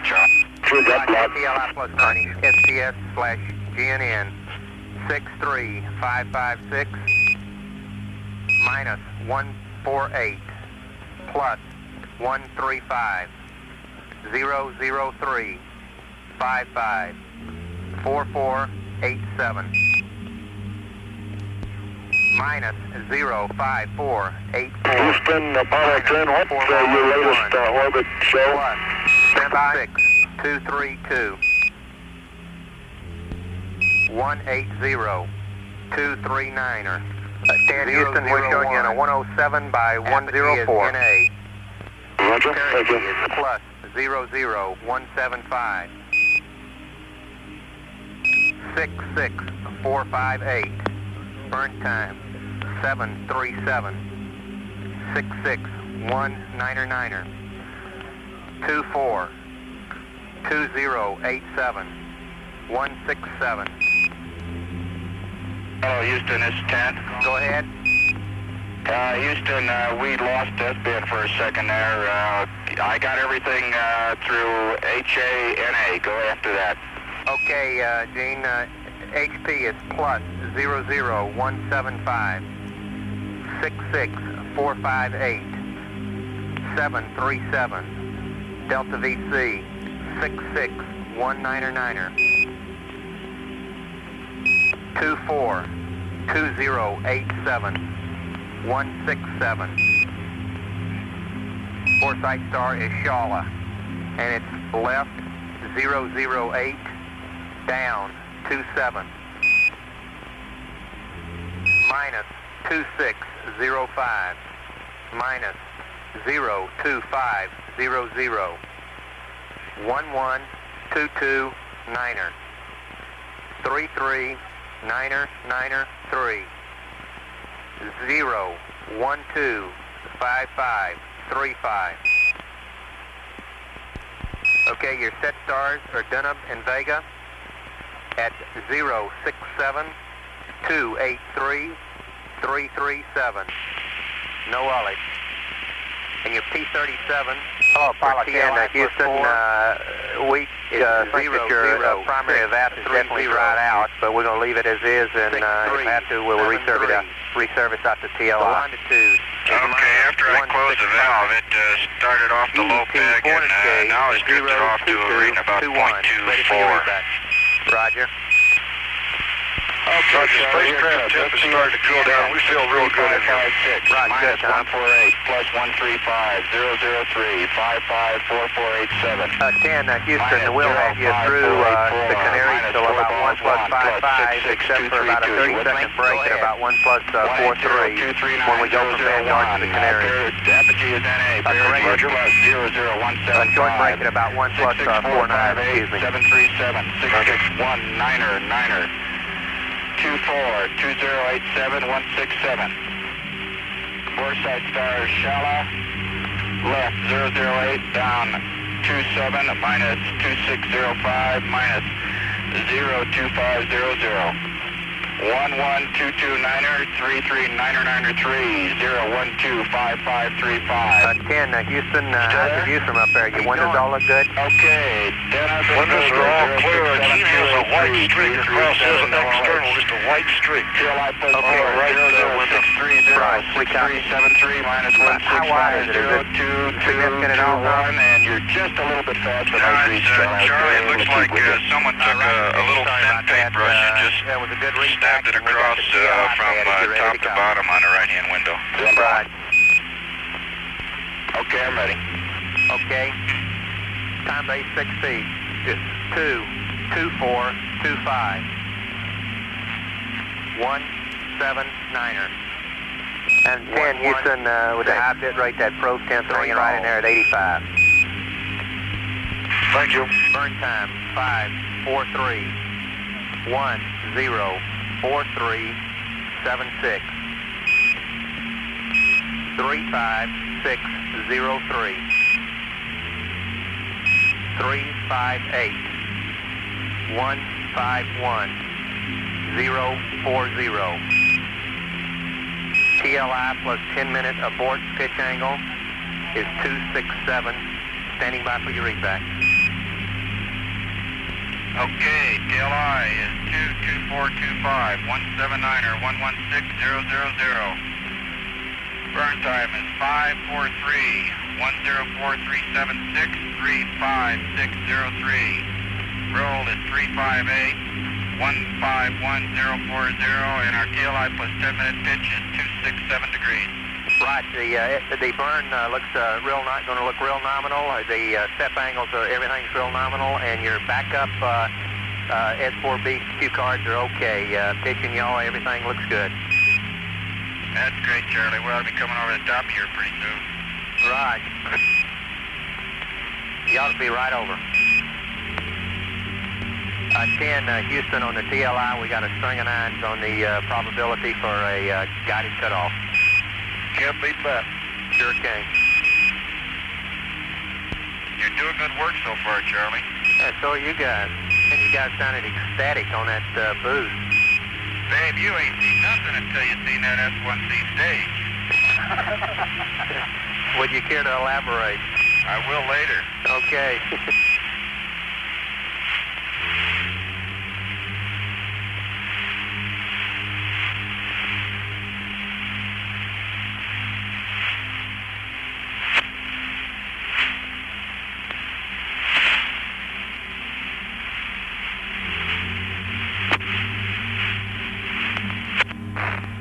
It's real smooth in between the start and the end of its burn.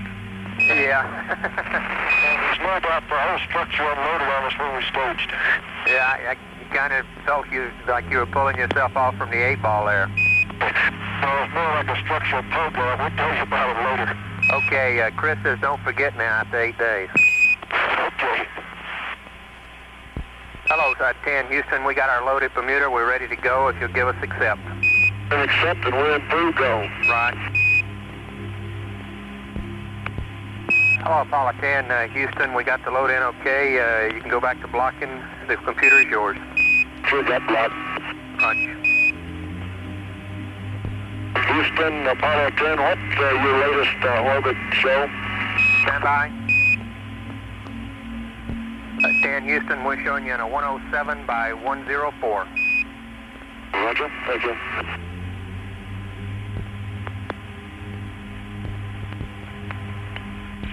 Hello, Apollo 10, Houston. We think that your primary evap is definitely dried out, but we're going to leave it as is, and if we have to, we'll reservice out to TLI.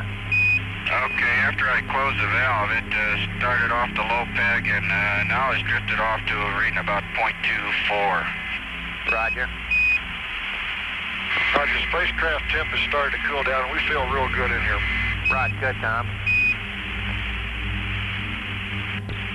10, Houston, we'll have you through the Canaries till about 1 plus 5.5, except for about a 30-second break at about 1 plus 4.3 when we go from Vanguard to the Canaries. Correct? Roger. A short break at about 1 plus 4.9, excuse me. Roger. 10, Houston, how's the view from up there? Your windows all look good? Windows are all clear. Gene has a white streak across his external, just a white Hello, Apollo streak. 10, Houston, Okay, through the Canaries, standing by. We're go for the power arm at any time. Is it significant at all, Tom? Okay, Charlie, I'll get it right now. Okay. Charlie, it looks like Just logic about everything, the breakers, logic 1 and logic 2 are coming off. From top to bottom on the right-hand window. Right.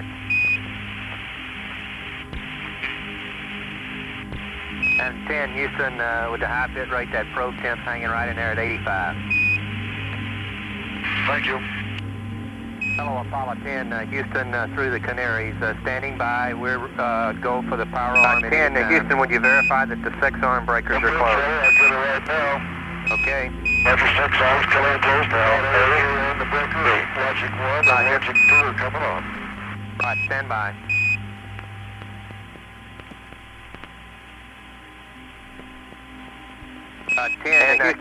Houston, your power system looks good. We're go. Right, Tom. And we'd like you to go up telemetry command reset at Canaries LOS. Roger, at Canaries LOS, you can go up telemetry command to reset. Sure. And 10, Houston, your power system looks good.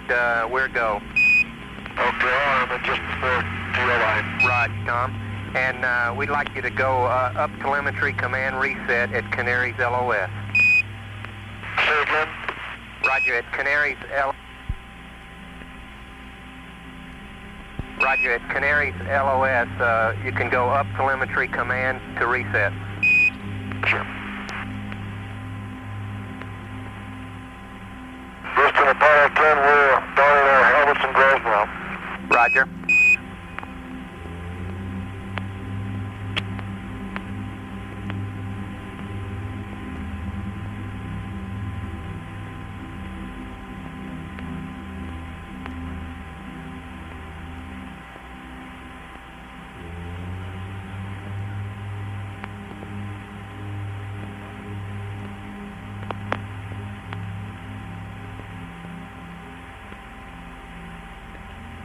At 10, Houston, everybody in the room is happy as can be. You're looking great. We'll have LOS at Canaries at 1+56. We'll see you over at Canana Reef at 2+09.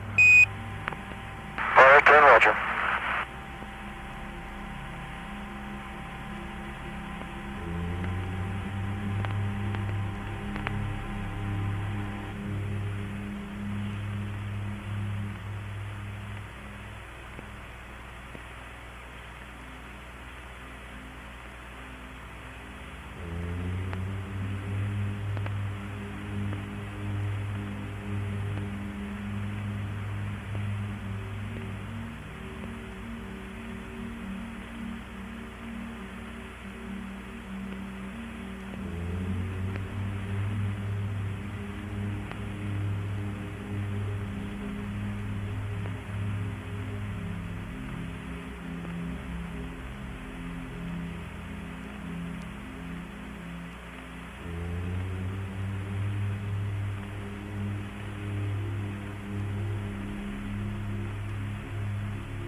This is Apollo Control. The Canary Island station has loss of signal.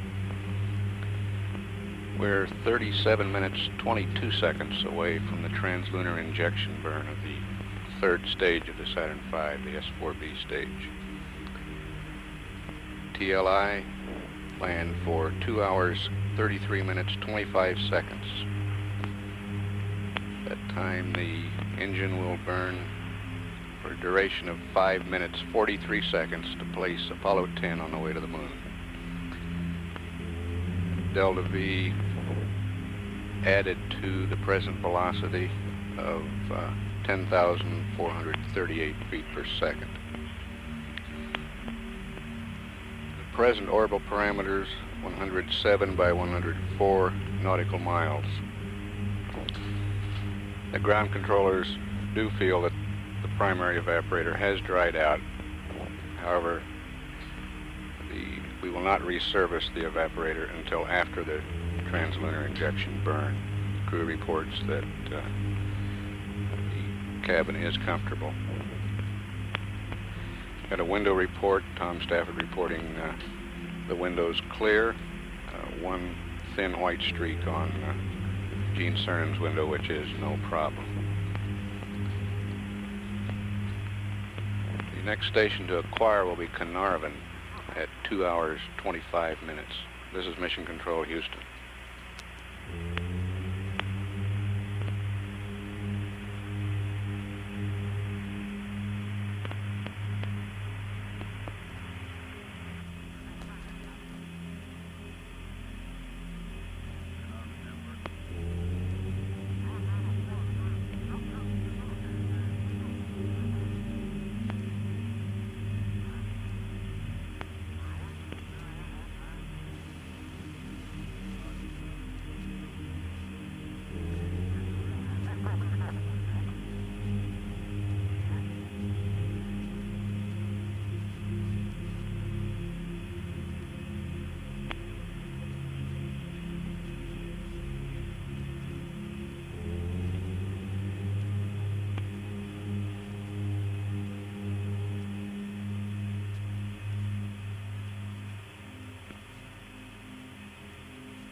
This is Apollo Control at 2 hours 9 minutes into the mission.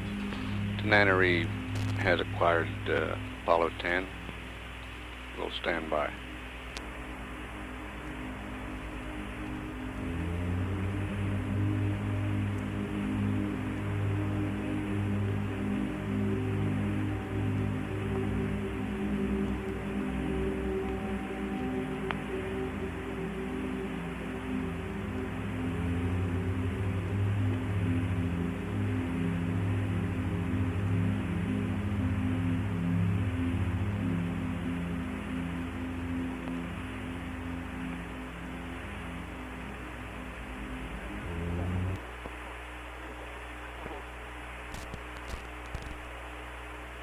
Hello, Apollo 10, Houston through Tananarive, standing by. We got nothing for you.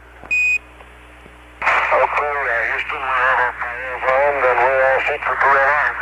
Roger. We'll try to come up through Araya at about 2+14, Tom. They say the circuit margins look good from Araya 3. The other aircraft, it's sort of marginal, but we'll probably try it.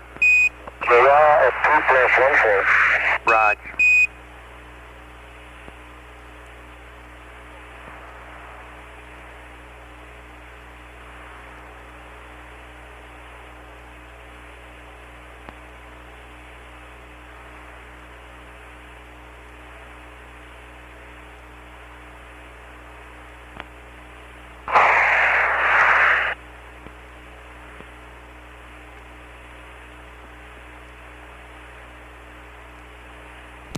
Araya stands for Apollo Range Instrumented Aircraft. There are 2 of these flying tracking stations between Tananarive and Carnarvon, so that we will have the capability of continuous communication from now through TLI.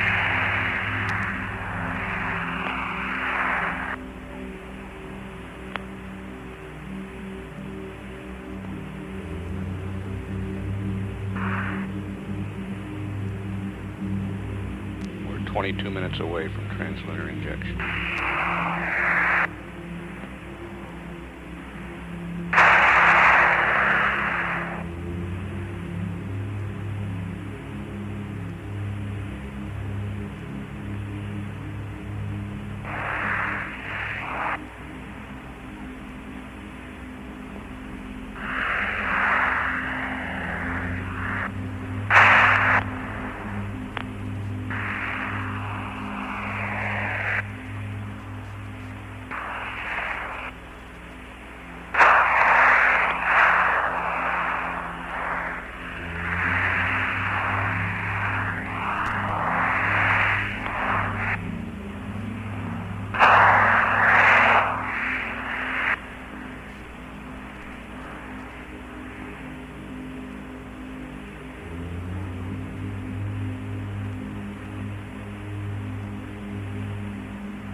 Hello, 10, Houston, coming up on LOS at Tanana. We'll give you a call through Orion 3 in a minute or so.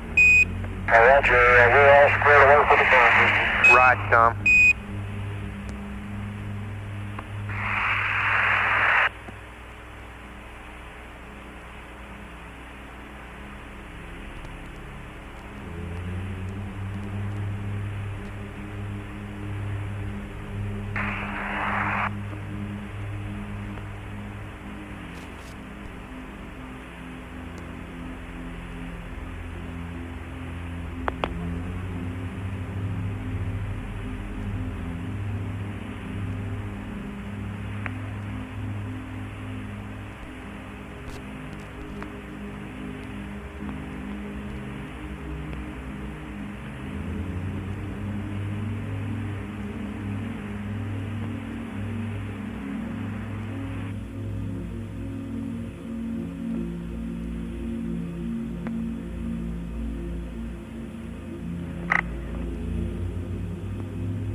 Hello, Apollo 10, Houston through Orion 3. How do you read?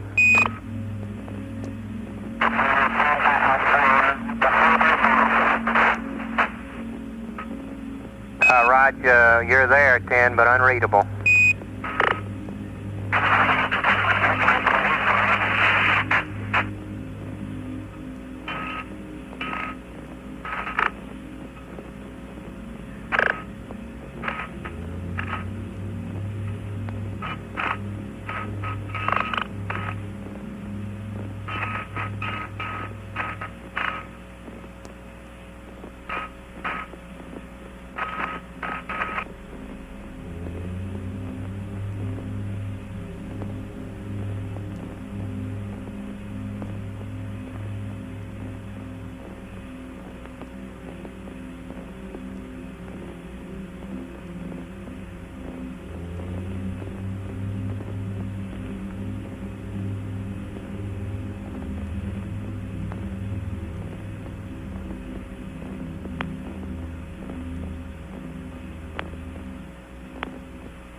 This is Apollo Control at 2 hours 20 minutes. Even though the voice communications through Orion 3 are unsatisfactory, indications are that Orion is getting good telemetry from the spacecraft. We're 12 minutes 50 seconds away from translunar injection. We'll continue to stay up live in case we are able to communicate through either of the two Orions between Tanana and Carnarvon.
This is Apollo Control at 2 hours 22 minutes.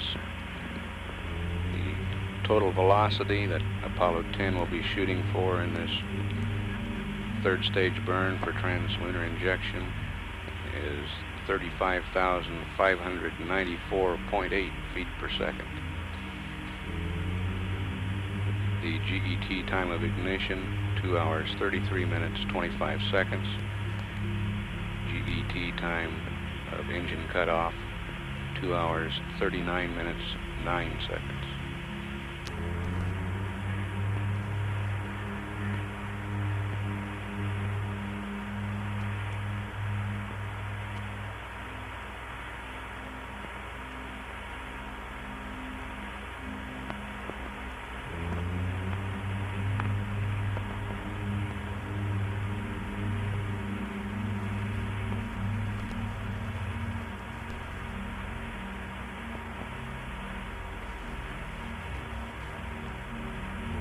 Hello, Apollo 10, Houston, through Orion 5, you read.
Hello, Apollo 10, Houston, through Carnarvon, over. Roger, through Carnarvon, the time base 6 started right on time, Charlie. Right, good, yes, 4B's looking great, Tom. It's pressurizing okay. Good, I can see the pressure building up, and I'm at 5305.45 mark. 5305 counting up. Roger, we're about 3 seconds ahead of you. Okay.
Houston, Apollo 10, fuel tank pressure's up to 30. Roger, copy.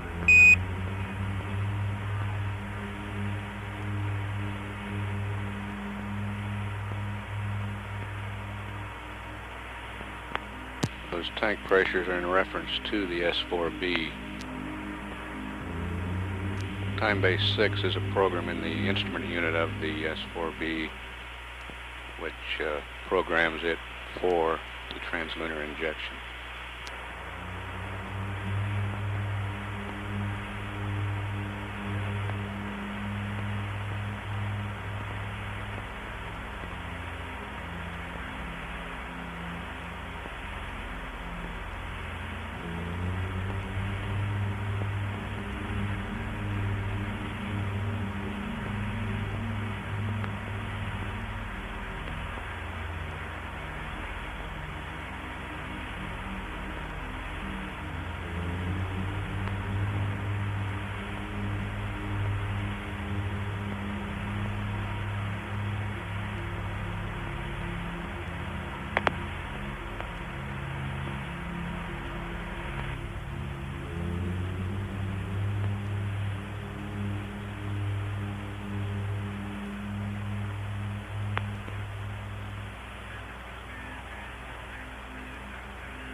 Telemetry shows Apollo 10's present velocity 25,570 feet per second.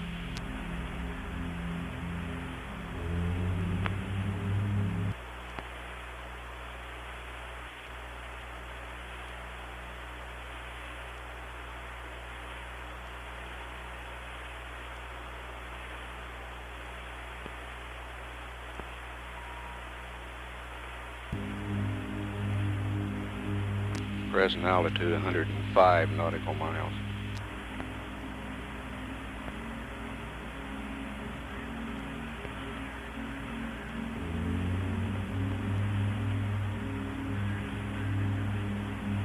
Three minutes to translunar injection and flight. Mark, 57 minutes counted up. Roger, 10. Your go for TLI. S4B's looking as planned. Good show. I got the air brake ball working on number 2 and calling up P47. Okay.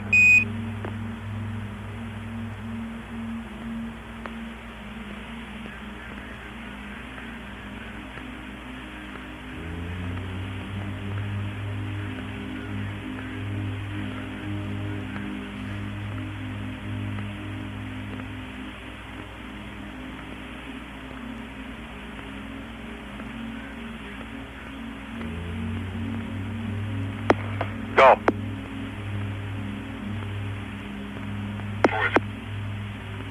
130, 40 turns.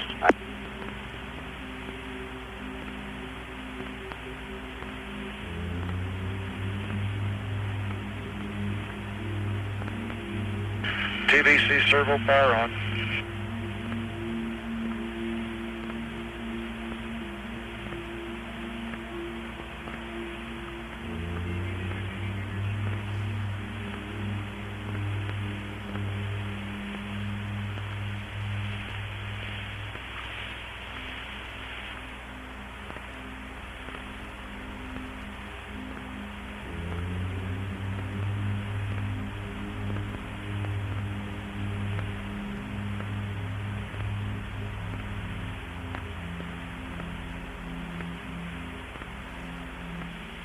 S2 subpipe on.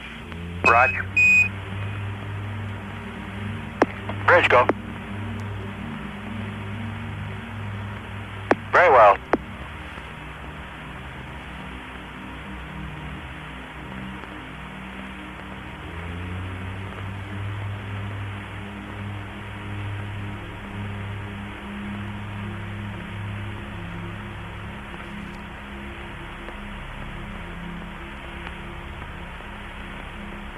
Max turn rate, you want 10 degrees?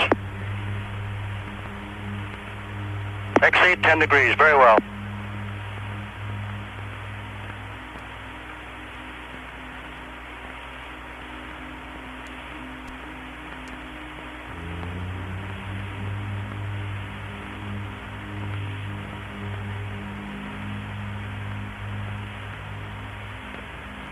master engineer says the Saturn is Setting go. right out, right on time. Roger, copy.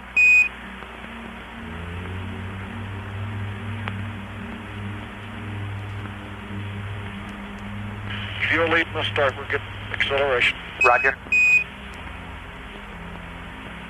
Right on. Roger. We're burning. Roger, Right burning. on. We're on the way. Roger, we confirm.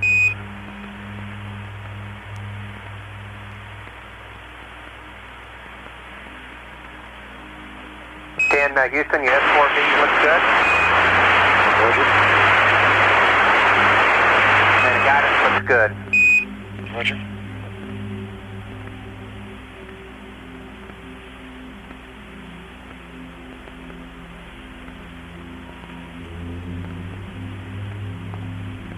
Bridge eye. —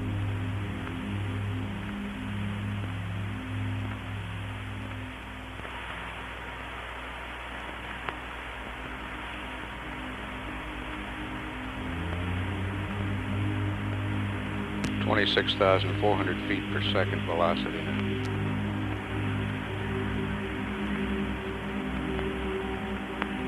Hello, Apollo 10, Houston, at 1 minute, you're looking great. Roger, 1 minute, everything looks good on board.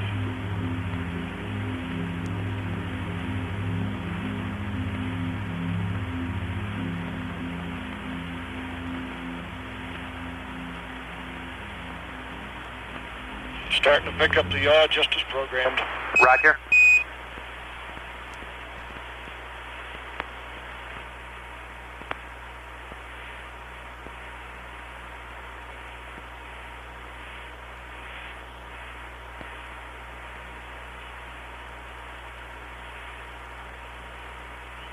Velocity 27,500 feet per second.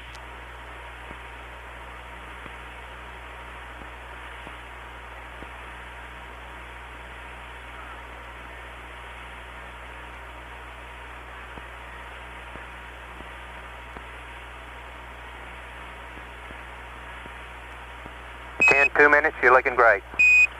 Roger.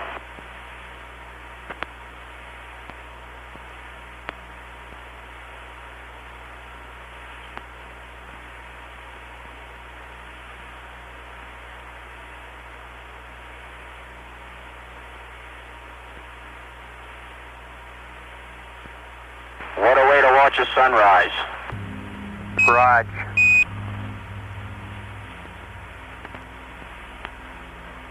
That was Gene Cernan.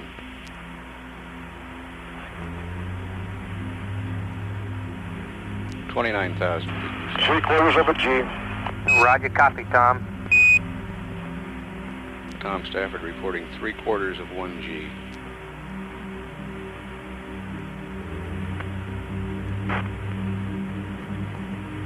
Apollo 10, Houston coming up 3 minutes, trajectory looks great. 3 minutes, everything looks good, Charlie.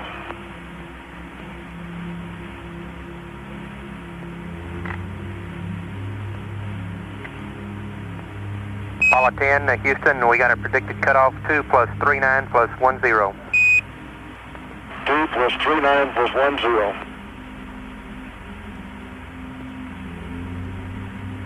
Wow, right into the sun here.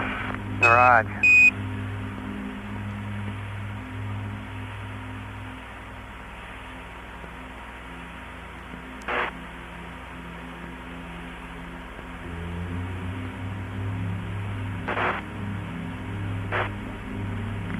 — 31,000 feet per second velocity.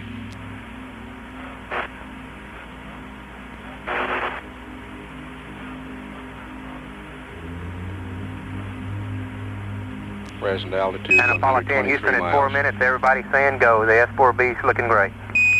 Roger, Houston, 10 here looks good on board.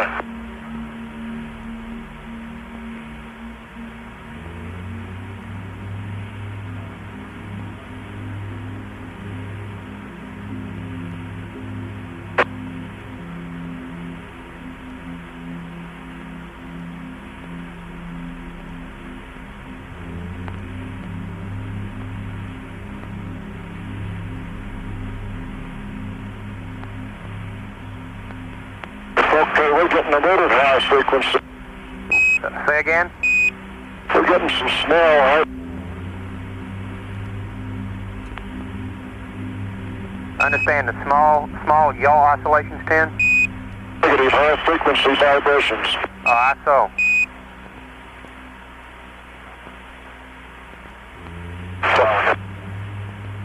At 5 minutes, we still have you go, 10.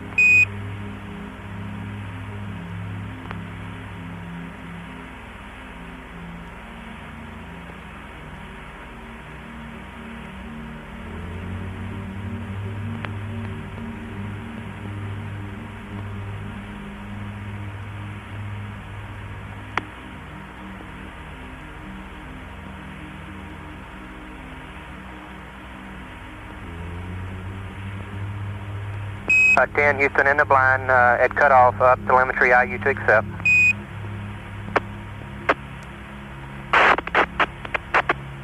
Seco! Roger, Seco. We confirm the cutoff. 8.422.1, up telemetry IU is accept. Roger, copy. And would you believe my Delta VC reached minus 0.6? Roger, minus 0.6 on a Delta VC. That's beautiful. Yeah, beats that, Charlie. And Charlie, we got an O2 flow high and light in the middle of the burn here, which we can't account for. Stand by, John.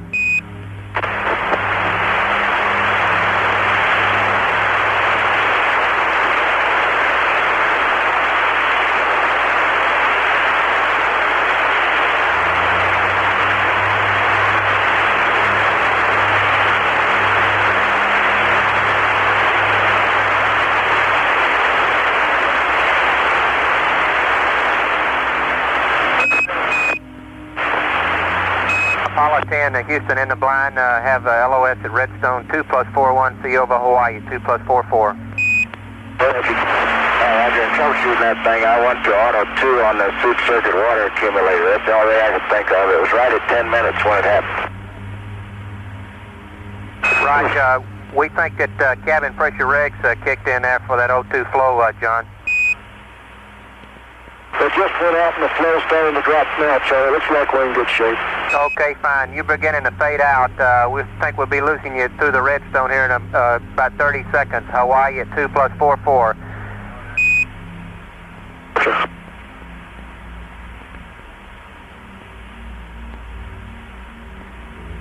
And 10 in the blind. Everything we got looks nominal. You're on your way.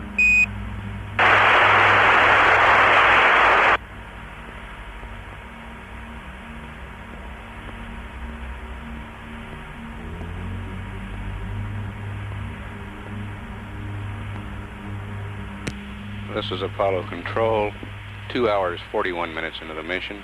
Apollo 10 on the way to the moon. We have loss of signal for about 3 or 4 minutes. We'll pick up at Hawaii at 2 hours, 44 minutes. This is Mission Control, Houston.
Hello, Apollo 10, Houston, through Hawaii. How do you read, over? Roger. Houston, Apollo 10, would you believe the world is starting to fade away? Roger, we believe it, Tom. You're all go here. Fido confirms it was perfect insertion. Apollo Control, 2 hours, we'd like 44 you to confirm minutes. that you're on Charlie Omni Duke's just put in Delta, a call to the and spacecraft. we're all go. Roger. Showing present altitude 608 nautical miles. The velocity starting to drop off Charlie, and already, there sure ain't any question about it from here. 33,602 feet per second. I don't mean the Delta, I mean the world. We got you. We understand. Through Hawaii. How do you read, over? Roger. Houston, Apollo 10, would you believe the world is starting to fade away? Roger, we believe it, Tom. You're all go here. Fido confirms it was perfect insertion. We'd like you to confirm that you're on Omni Delta, and we're all go. Roger. 10 Houston, we expect the S4B to start to the step attitude at 2 plus 5, 4 plus 10, right on time, and your step attitude's looking good. Roger. Okay, John's in the left seat now, and I'm in the center seat. We've already changed. Roger, Tom. 10 Houston, did you get a chance to get that radiation survey meter out? Attitude at 2 plus 5, I did, Charlie, and I read 0 on every scale. And your step attitude's looking good. And what was the GET of that, Gene? About 245? About 243. Okay.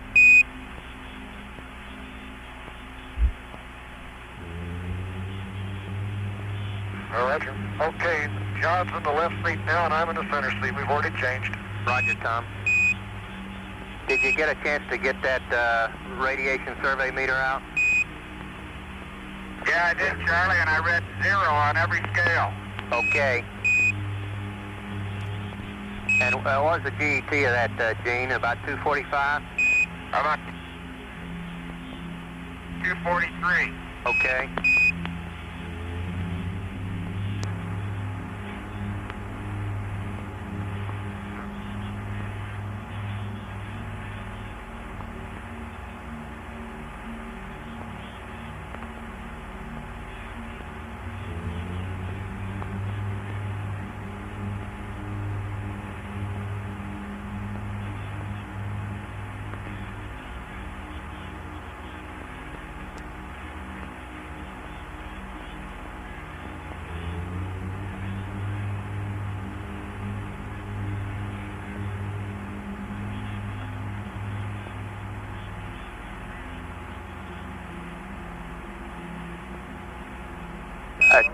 Houston, we'll have you AOS now till you get to LOS at the moon. Sounds like Chris has got pretty good coverage. Yes, sir. He's sitting back there smiling. You ought to see us.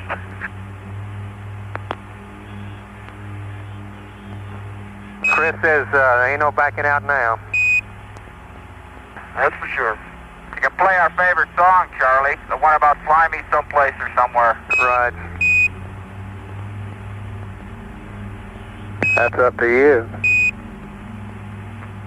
You got 3 Marshall guys down here smiling from ear to ear, too.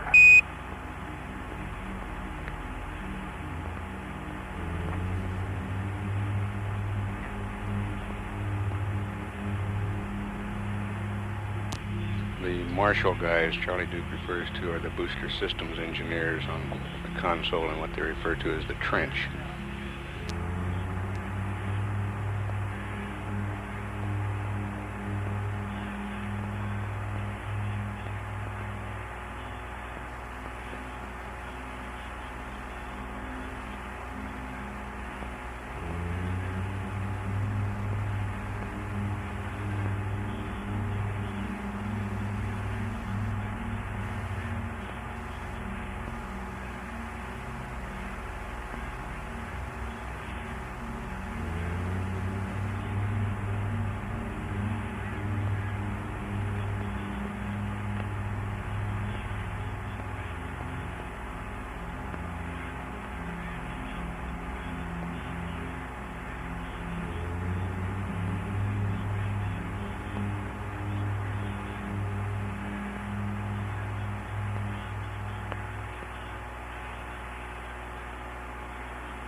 velocity is 32,603 feet per second, altitude 857 nautical miles.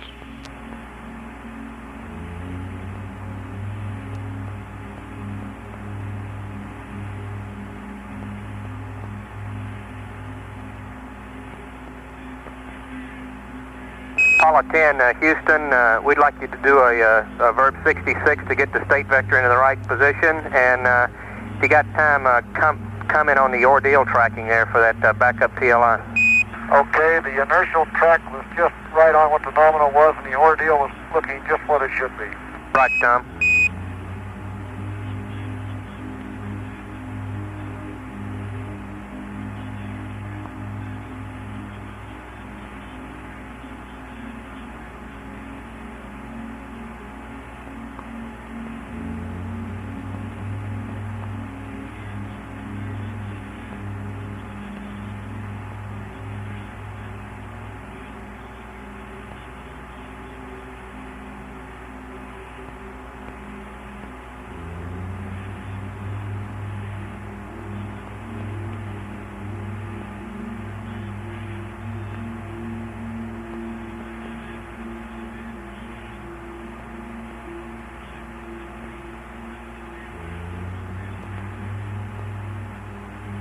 Heart rates during that long S4B burn. Tom Stafford 116, John Young 97, Gene Cernan 104.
Charlie, it looks like we might have a little closed-circuit TV up here.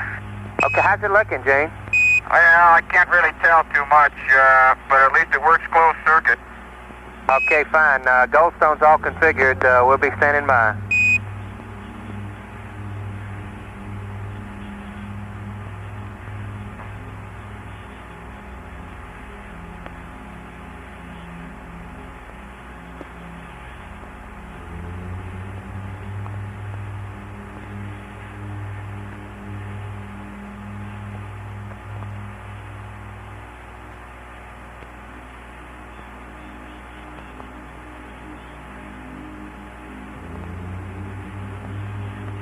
Charlie, it's beautiful, closed circuit. Hey, great, Gene. We can't wait. I got my own little show of these two guys up here. It's beautiful, really is. Well, great. I hope it's that good down here. We sitting on pins and needles waiting for it. And if you got a second, we'd like you to, Tom, we'd like you to recap these S4B oscillations. Give the guys one up on them, starting working on it. Yeah, okay, all the way through, even in the Earth orbit boost, the 4B had just a slight little, it felt like both lateral and longitudinal vibrations to it. And after, it felt like it was running rough, at least compared to the Titan. Okay. And then after 3 minutes, superimposed upon the low frequency vibrations, came a real high frequency vibe. I would say in the ballpark of 20 CPS, something like that. And of course we were sweating it all the way, but it shut down right on time. But there was a definite shift to a high frequency superimposed upon the low frequency at about 3 minutes into the TLI burn. Roger, is it give you a feeling like it 2.2 Mach and a 104 or something like that, just a real rumble? Yeah, kind of, not as much. We're starting to maneuver now, so we'll tell you later. Roger.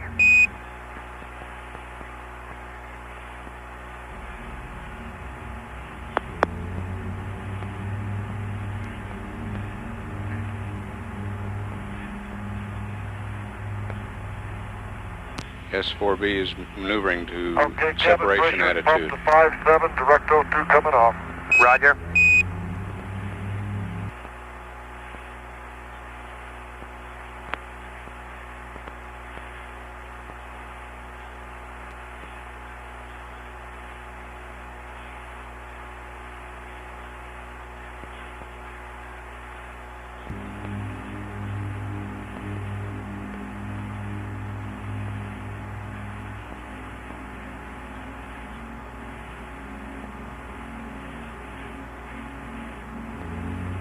Altitude is 1,598 miles. Velocity 30,077 feet per second.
Okay, we show ourselves at the attitude, over. We confirm, 10, your go for SEP. Roger. We're going to check the thrusters here now. 10, your go for power arm and go for SEP. Roger.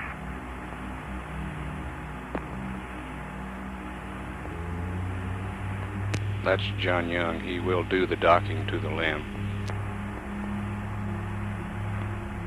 He's now in the left seat flying the command service module.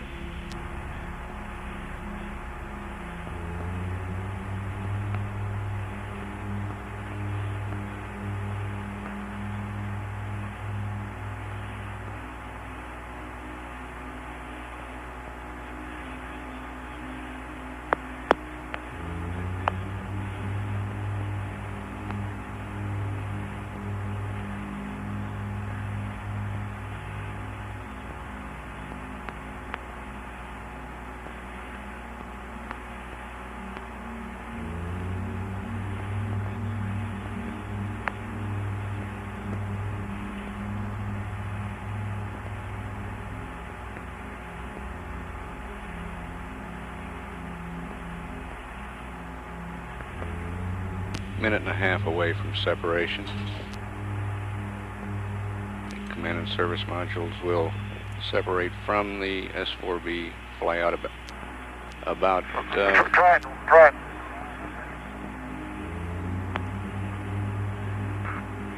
Houston, this is Apollo 10. Can you confirm the firings, over? Say again? Can you confirm the thruster firings, over?